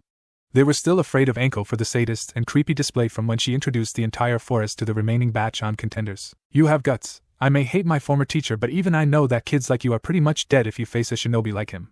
He is still as strong as when he was part of a shinobi team that Hokage-sama trained years ago, and all 3 had become sages during the Second Shinobi War. Anko responded with another warning. Yes, Anko-san. And thanks for walking us to the tower. Can you promise us that Sasuke will be okay? We can't have Orochi Pedo Team messing him up when he finally became a real great guy to hand out with. Naruto asked one last thing and Anko gave her sadist smile before nodding. I will check it out once the final exam starts, and you guys are good kids, don't die on me or I will bring you back so I can kill you myself. Team 8 nodded furiously and ran directly into the tower, their destination. Inside was a riddle that went like this: if you lack in earth then run through the fields to seek opportunities, if you lack in heaven then learn and expand your horizons. If you lack in both then you will never succeed. If you lack in none then you will always find your way in life. Hiruzen Sarutobi, 3rd Hokage of Konohagakure. After some thinking it over, Shikamaru came up with the answer. Opening the scrolls they acquired in the forest that had heaven and earth written on them respectively, they threw both scrolls to the ground to reveal Kurenai, waiting to congratulate them on winning the second exam. Don't relax yet, Sochi. Naruto heard his mother talking to him once Team 8 were asked to stay in the rooms found in the tower until the 5 days are up. Orochimaru is still out there. We both can still feel that foul chakra, Naruto-kun. That was Mito and Karen all at once, and their message was clear enough to make Naruto widen his eyes. He almost yelled this out before containing himself at the last second. You must have Sasuke's signature down. Did something happen to him and his team? Was Orochimaru's signature there just recently? The girls are not certain, Naruto-kun. This time, it was his adoptive uncle Nagato. Orochimaru was definitely near, but Sasuke-kun's signature is still going strong. One last thing to mention is that Orochimaru's signature was about to ambush Sasuke and his team but had to change direction entirely when a large group of powerful signatures came. A lot like when Orochimaru left you and your team to be spared, Naruto-kun. This caused Naruto to let out a breath of relief that he didn't know that he had. Sasuke and his team had be spared of Orochimaru for now. The blonde will have to wait for Sasuke while on alert from his resident souls sensing for anything to happen. And the first thing Naruto will do once he ran into Sasuke and his team is to let them know what is going on from his own point of view. One thing is for sure. With Orochimaru around, the Chunin exams will be unpredictable. Sasuke! Ino! Kiba! Naruto shouted as his unsettled nerves finally relaxed to see that Team 7 had made it in one piece, in terms of all 3 members still alive and kicking. Naruto! The 2 boys embraced like brothers, which could have been disturbing, but everyone was somehow used to see a boy treat another of the same age like a younger brother, and that was because that same boy's mindset was like so. Something happened in the forest. I heard everything from Anko-san and the ANBU. Orochimaru is after you, Sasuke, and even the tower doesn't feel safe. Naruto said with seriousness that made him forget about the nickname for the snake sage for the time being. But why? He is an outlaw, a traitor, so why would he go after us? Kiba shouted while Ino was no better, hugging her boyfriend who tried to settle her down with an embrace of his own. Orochimaru could care less about the well-being of either of you, but he is after Sasuke's bloodline eyes. With them, he could complete his goal. Anko-san told me everything since she was forced to be burdened with this knowledge. Naruto started. Orochi Pedo Team wants to learn every single jutsu in the world, but 2 things are required: an extended lifespan and eyes that can copy the jutsu that normally require a certain bloodline to master and use. That includes Sasuke's Sharingan. Once those last words were said, everyone's gaze was on Sasuke himself. The said boy felt like the world started to glare at him all at once. But before this could break him into pieces, Naruto took him from the unwanted attention along with Ino, who never let go of her boyfriend. Once they all reached to a vacant room big enough for 2, Naruto took the couple to one of the beds. There is still one entire day left until the second exam ends. In the meantime, stay here. I will help make sure that Orochi Pedo Team doesn't try to get again before the day ends. The couple nodded, and when Naruto closed the only entrance to the room, seals were placed all over. These seals can only be deactivated by my DNA, but Orochi Pedo Team can still try to break them, can he? Naruto said internally this time, to speak with the souls of his relatives that dwell within his mindscape. Considering the crude materials we need to use, we will have to pray and wish they hold. This is not like the seals I can make easy and strong with all the paper in Konoha to use. Mito answered with uneasiness. In the meantime, go and find Anko-san. We have been studying the foul chakra emitting from her shoulder. We may have come up with a seal that can at least destroy that piece of Orochimaru's soul in the marking. Kushina brought up, and all 4 of the Uzumakis felt a sudden surge of anger within the mindscape. That is why Anko hates the Pedo Team. Because not only did he abandon her to a life of hell like mine, but branded her with a piece of his twisted and ugly soul. Naruto displayed not only anger but newly found hate in his thoughts. Please calm down, Oniai-chan. We will help Anko-san. Please don't feel angry. Naruto just couldn't deny this voice of his big sister, who was also like a baby sister. They both have this cute and caring voice that can lift anyone's mood. Sorry, Karen-ne-san. So what do I have to do? Naruto finally settled his anger and hate and listened to his relatives carefully. Then Naruto left to find Anko, which didn't take long to find the older woman eating dango in an isolated spot in the tower. It also didn't long for her to notice that she had company. Hey brat, not that it is nice to see you, but how did you find me? Not even Hokage-sama can do that when I want to eat dango in private. Anko shouted like always until she noticed that she was both on the ground and her shirt being stripped off of her. What the hell are you doing? Normally, Anko doesn't mind being treated like this, but there was a reason for her protesting like this. Her shirt was the only part of her outfit that hid her greatest shame and curse. The curse mark of heaven that her former, traitorous teacher left her once he fled Konoha. Relax, Anko-san. I know all about this and I am going to see if I can cleanse it of Orochi Pedo Team's soul that still dwells in this mark. What? Anko obviously didn't know about that and her hate for Orochimaru doubled on that very spot. That jerk wanted not only me burdened and hated but someone to take over, not if I can help it. Naruto responded and Anko realized that she couldn't move her own body and felt a little numb while she was it. Here we go! Anko felt like she was being sucked through a straw of something once Naruto touched her curse mark. Once she came to, she didn't recognize her surroundings. Where the hell am I? There was nothing to see but white. White nothing, which included a ground that Anko was sitting on but couldn't get on her legs for some reason. All this is forgotten when a booming voice emerged a lot like this. This is where I can finally have a good meal. This one has been long overdue. Anko flinched at the sheer volume of the voice that was nothing like a human at all. She turned to see something that she hadn't since the day Naruto had been born, the Kyuubi. Eye feast. Anko then felt a new pain altogether. It was in the same shoulder as her curse mark, and it was like the bones her side were being dragged out with the skin stretching along. It was horrible. And yet it was all in an instant before it was gone. And so was the world around her. It is time to awake, Anko-san. That was a familiar voice this time, and Anko found herself in the same place again, and she was still on her back. Anko then saw the same old blonde looking down on her, making her blush in embarrassment and anger. What the hell was that brat? Anko shouted, but Naruto didn't say another word. Just stared at her shoulder and at the mark. So what? It is still there, and Anko was surprised to see it vanish. How did you do that, brat? I didn't. You hated that mark so you won't see it again, simple as that. Naruto said, and Anko was not amused. I do hate the mark, but it isn't that simple to get rid of, Anko started to realize. You removed the piece of Orochi Team's soul and allowed my chakra to naturally get rid of the mark. You catch on fast, like a true jonin, Anko-san. Now we can prove to those pigheads that they are wrong about you. Just show them. Naruto said, and Anko didn't budge as the brat soon left her sight. She just started at her shoulder. It was just like the rest of her skin, pure and clean and without anything on it, not even freckles. Just what kind of kid are you, Naruto Uzumaki? And so, the 5th day of the second exam came and went, which meant that now, it is time for the final part of the Chunin exams. Or so the genin thought. Preliminary matches. Are you fucking with me? We just got out of the woods and we are tired, Hiruzen sighed.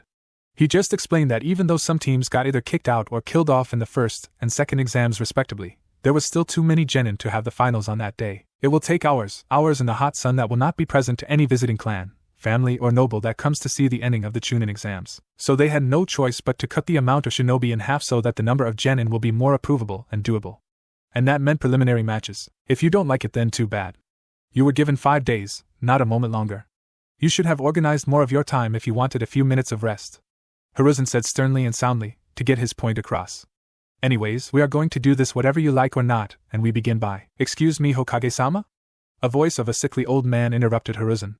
Wouldn't it be better if I take over? Everyone was wondering why this guy, with baggy eyes and coughing every single minute, could be a respected shinobi that was bold enough to ask of something to the Hokage so casually. Hayate went ahead. Hiruzen said and stepped back for Hayate to take over. Hello everyone and welcome Ito. The preliminary Hayate's speech was hard to hear through his coughing. Matches where a pair each of you to fight to the win and move on to the finals. And in the finals, do we fight each other again? One of the genin asked and Hayate only nodded. Yes. We will explain once the preliminaries are over. Now we will dot his. Hayate turned to Anko, who was also there, but she didn't hear his voice until the object of her stare had alerted her about the shift in attention. Anko then dusted herself and summoned some kind of giant blackboard that was electronic on the top of the wall facing the genin. What Hayate means is that we will take your names from the death papers you all signed at the start of the second exam, to pit 2 of you at random to fight. If you win, then you are allowed to remain in the exams and still try out for the promotion at the end. Anko said, and the genin understood perfectly. Then they were asked to remain in the catwalk to wait for their name to appear on the blackboard. And the first names to appear are as follows. Sasuke Uchiha vs Yori Akato. Good luck, Sasuke. Give them hell, Sasuke, my man. Kick his ass, Sasuke-kun. The boy smiled at the support from his closest friends as he descended down back to where the genin before, at the start of the preliminaries. The man coming down the opposite side was a man whose appearance was greatly concealed by the mask he wore around his mouth that hung to around his neck, sunglasses that obscured his eyes, and forehead protector which he wore like a bandana. He also wore what appears to be the standard attire of his team, consisting of a high-collared, sleeveless, purple shirt with a short-sleeved, white one underneath, a simple obi around his waist, purple pants, blue sandals and purple fingerless gloves. Begin! Hayate said before backing off so that both genin have more than enough room to fight. Sasuke wanted the first move, to see how his opponent takes it, and the former did it by sending 5 kunai and 5 shuriken with some kind of markings on each of their handles at Yoroi. The masked man took out one of his own kunai to deflect half of them while dodging the other half. He then started to act, thinking that he was in the clear for his turn, but then Yoroi noticed that his body had suddenly turned terribly numb. So bad that he could barely move. All Yoroi could do was see Sasuke smirk like a kid who was about to win against his father in a card game or such. You like it? I got it from my big brother who taught me how to use it. He called it the Juten Sudawana Keen, 10-point star trap seal. I personally love it. Sasuke said in a mocking voice that successfully got Yoroi to heat up under his mask with anger. But then Yoroi actually got up with the kunai and shuriken glowing an eerie blue that made Sasuke squeeze his eyes. Another thing that he learned from his big brother. Never show fear or shock because the enemies of a shinobi can use those to disastrous results. I see that you have got past me that the assault was to capture me instead of doing damage, but you couldn't tell from first glance that I can absorb the chakra of others and that includes your seals. But Sasuke wasn't worried at all and only placed his hands in the Tiger Hand seal which caused an explosion all around Yoroi. Everyone beside Team 8 and Team 7 were shocked. Among the trapping seals on the kunai and shuriken were explosive seals underneath. That could be lethal for any regular human being, but Yoroi had managed to gain some extra chakra to shield himself from the heat and impact of the explosion around him, but he instead looked worse to wear and even had the sounds of heavy panting in his voice. Damn you, Uchiha. Now I am out of mercy. Yoroi then ignored the pain of the exhaustion in his bones and muscles to charge for Sasuke, to give a right-hand punch but… Arg. What? Yoroi felt like he was blinded by something that glazed his eyesight which got him to instead hit a portion of the concrete wall behind Sasuke. The real one was only a few inches from Yoroi, still with his smirk. So am I. Sasuke delivered a real punch that did extra damage since Yoroi's guard was a real mess. But this man was not a genin for nothing and still used his superior weight and mass to at least gain an advantage against the smaller but faster Sasuke. That is, until Yoroi was able to use both to grab Sasuke into a hold on the ground and his hand on the latter's forehead, once again coated with the same eerie blue glow. Now I have got you. And your chakra is mine. Yoroi boasted of the edge he had gotten over his much younger opponent. That is until Sasuke exploded right in his face. Literally, Sasuke. Yoroi heard it in the crowd and felt like he truly won by forcing his opponent to commit suicide to do some extra damage, but instead of the sound of bone and flesh hitting the ground, it sounded more like tree wood. Thanks to my girl, you have lost. Yoroi heard that voice and only had the time to sweat until the world went black, and not because his sunglasses were covered in dirt and concrete but that Sasuke had landed another powerful punch. This one to the rear of Yoroi's head. Yoroi couldn't feel or hear anything anymore, not even when Hate appeared to check the vitals. Shosha, Sasuke Uchiha. Alright Sasuke-kun. You were amazing. Ino was the first one to reach the said boy once he had gotten back on the catwalk. Everyone was shaking their heads when the couple kissed each other's face of. Ino just wasn't known to be shameful or modest now that she finally had gotten a boyfriend. Big brother eh? Sasuke? Naruto said looking at the said boy with a tone and expression that demanded an explanation. The only one given was Sasuke laughing nervously and rubbing the back of his head, a habit that was one of Naruto's. And now Sasuke had caught it like the flu. Naruto didn't say another word and he didn't need to in order to watch a couple of more matches of genin that he didn't know personally. But the real kicker came when the board showed two names that Naruto did know, Sakura Haruno versus Ino Yamanaka. Good luck Ino. Naruto said to the said girl who just say who she is going to fight. You have the chance to prove once again to Haruno that you are the better girl for Sasuke. Ino gasped in realization and then smirked evilly. Good luck and show everyone what a girl can really do.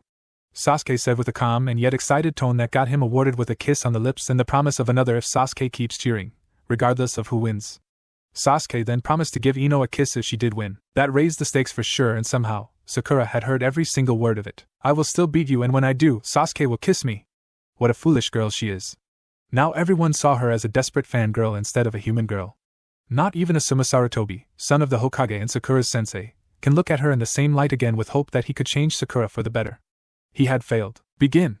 Hate announced the start of the match and had to disappear in a flash in order to get out of the crosshairs for Ino's storm of kunai. Sakura tried to dodge them all but got a huge gash and various cuts already. But this was ignored by her and Sakura's anger at Ino who looked smug at the insult and injury. Bunshin no Jutsu, clone technique. Sakura then made it look like she had created copies of herself as illusions.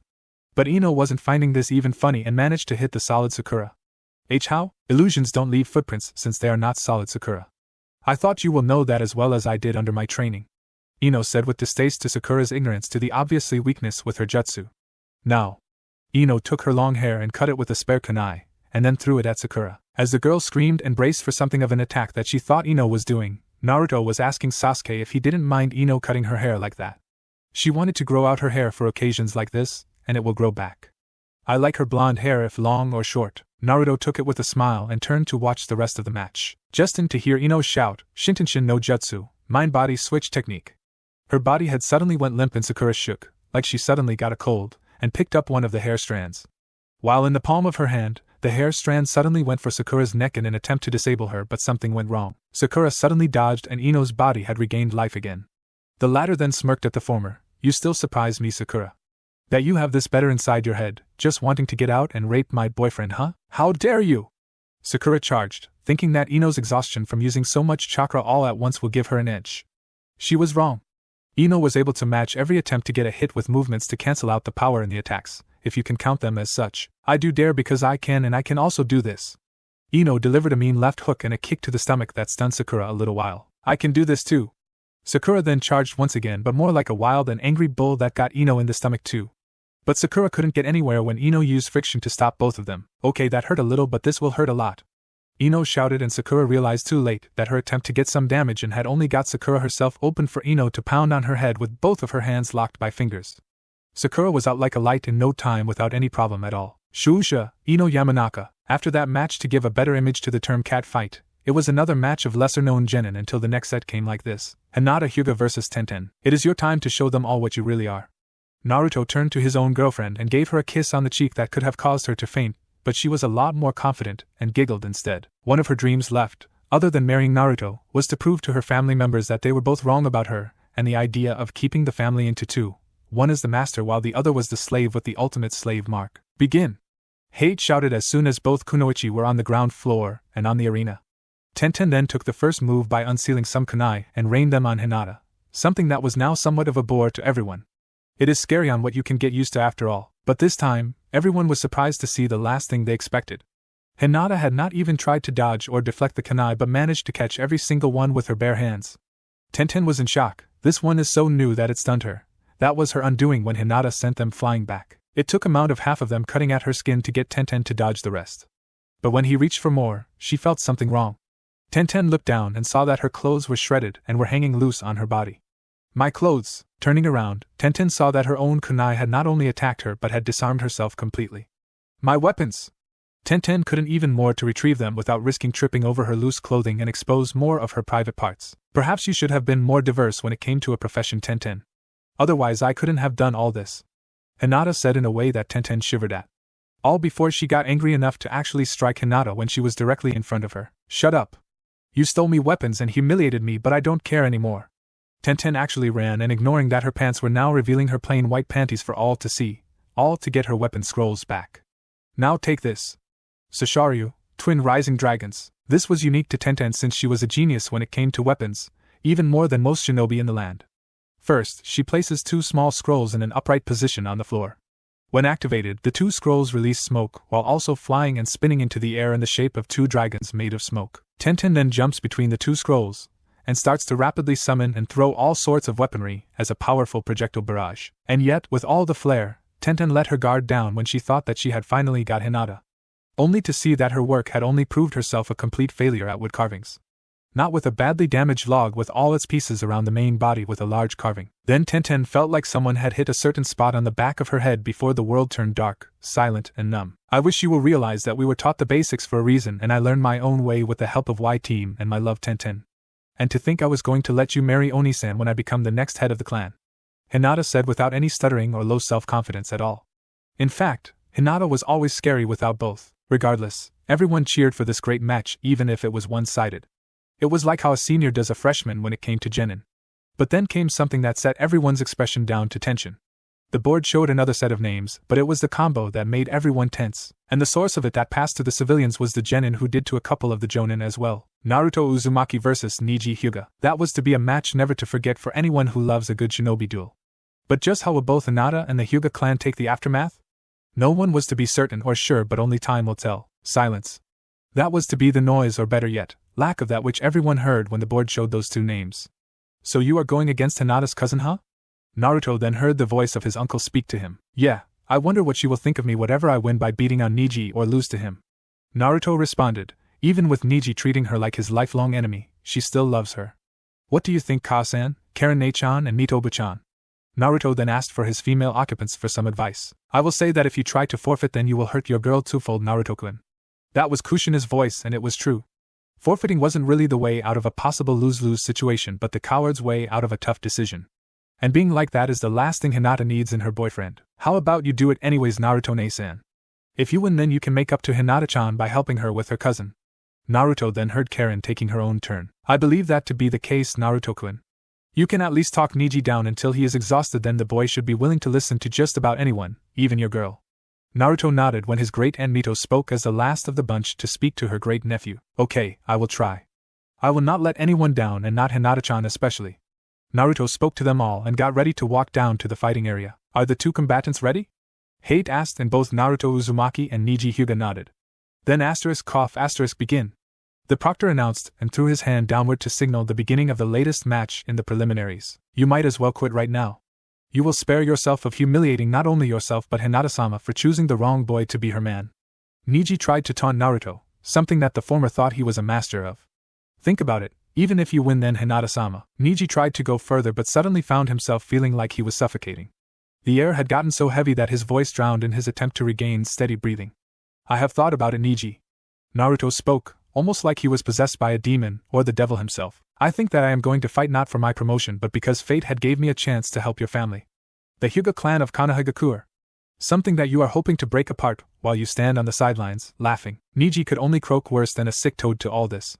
And that is something that I will never allow to happen. Even with a man who is just too afraid to admit that he was wrong to hate his own cousin, or that there was no way for Hinata-chan to escape a Jonin's grasp at 3 years old, or that your father willingly allowed himself to be killed. Naruto said, and that got Niji to growl instead of just croaking. You don't have the right to talk about this like it is your business. Niji shouted, but since he was no longer confident, or even smug, just words couldn't even get children to flinch. You're right. I shouldn't be involved so soon, but since you are getting Hinata involved with some deadly business when she never did anything that bad to you, here I am. Naruto said, and Niji growled again. And don't give me that since she is weak that Hinata will always be. She is not weak in body, not weak in mind or weak in soul. You are. I am not weak.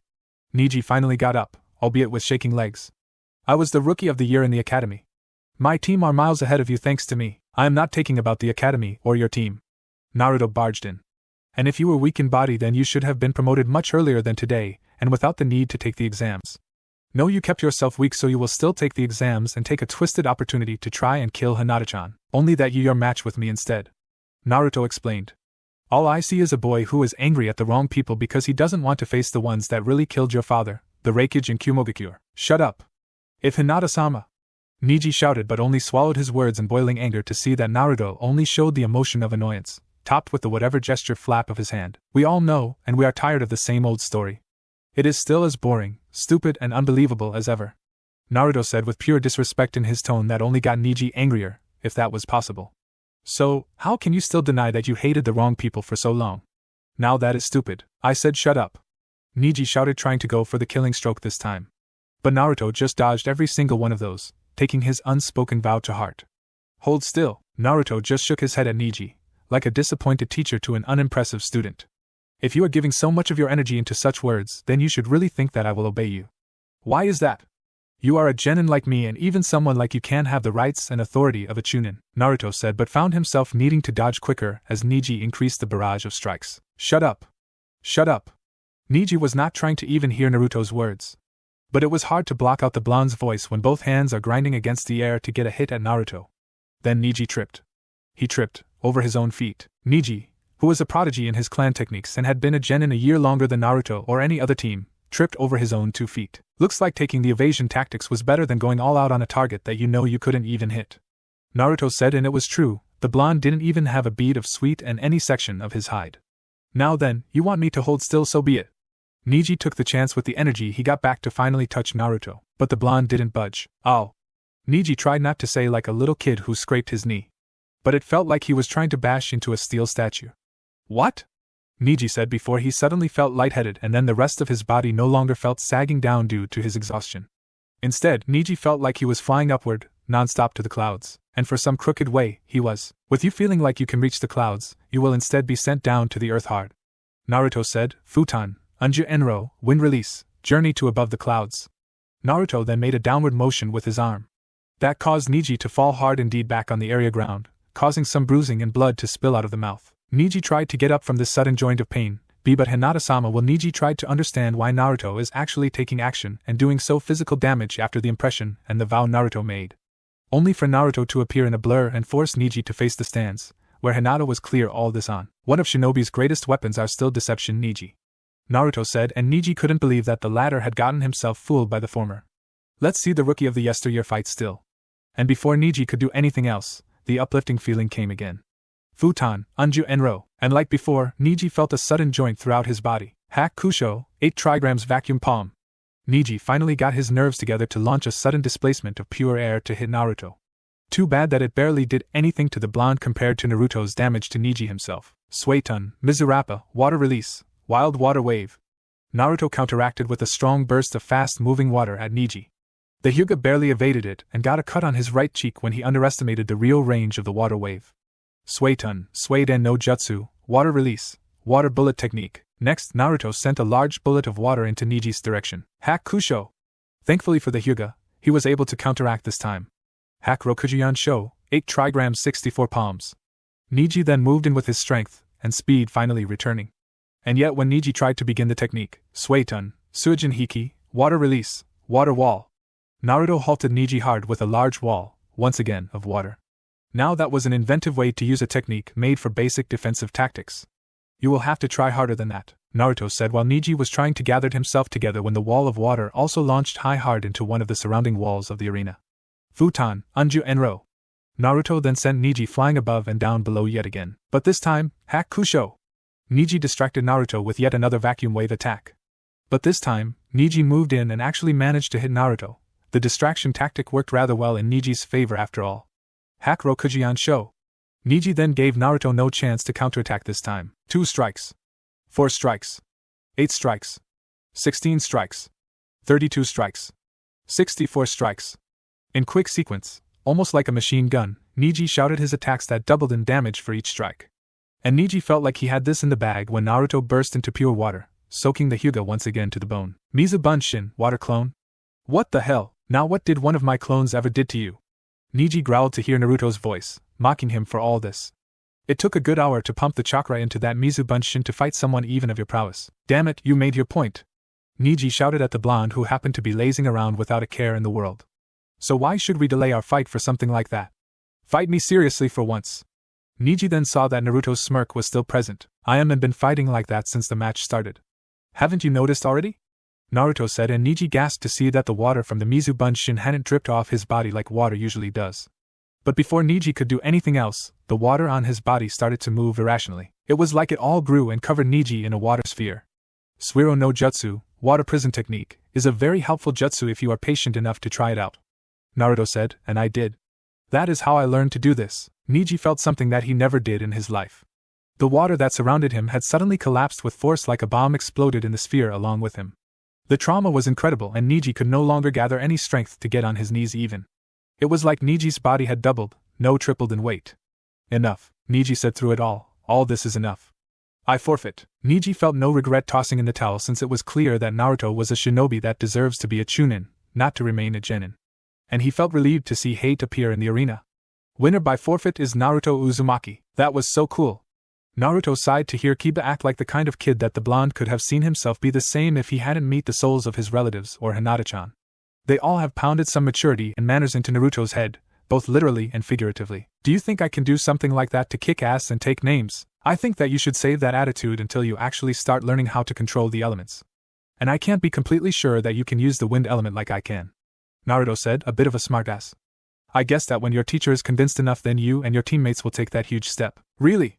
Kiba shouted, like a kid who was promised a new toy if he behaved accordingly.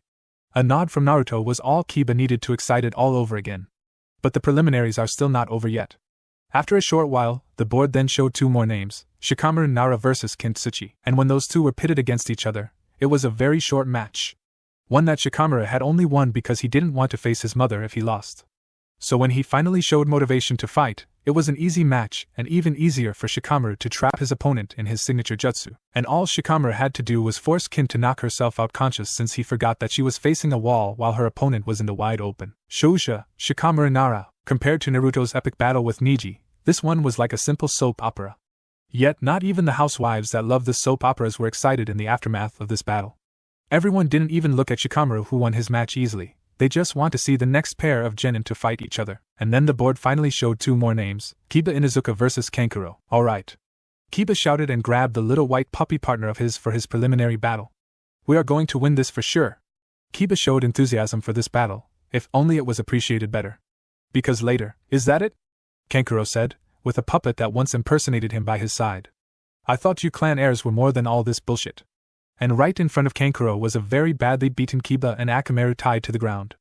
Oh well, let's end this. The puppet user then used the life-sized one that he called Crow to give a beat down on Kiba until the dog trainer wasn't even conscious. It turned out that the Kankuro that everyone saw walk down to the arena was a puppet, cleverly and masterfully molded to not only look but also act and talk like the owner. That was to be the mistake Kiba made to try and destroy the puppet, who was agile enough to dodge the dog boy's attacks. And when Kiba burned half his energy into finally striking the puppet, it was easy for Kankuro to reveal himself and take advantage of Kiba's exhaustion. It was a real pity that Kiba never learned what Naruto had proven when the blonde fought against Niji, that you should never tire yourself out, failing to hit your opponent.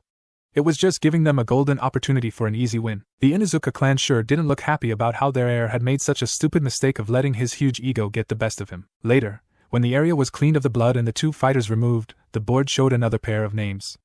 And this time, no one was expecting much, and we just content to see one of the random pairs that include this one. Choji Akimichi versus Masumi Tsurugi. And when Choji showed signs of hesitation, he heard from his teacher that a free trip to his favorite place to eat. That got someone who loves food to get down to the arena in a blur. And when Masumi joined Choji, Hate announced the match to begin. Masumi was the one to make the first move and surprise everyone with his ability to dislocate his nerves and bones to treat his body like rubber.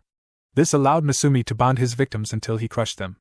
And when he attempted to do the same for Choji, Masumi underestimated the clan heir's power, not to mention that Choji finally found a way to use his weight to his advantage.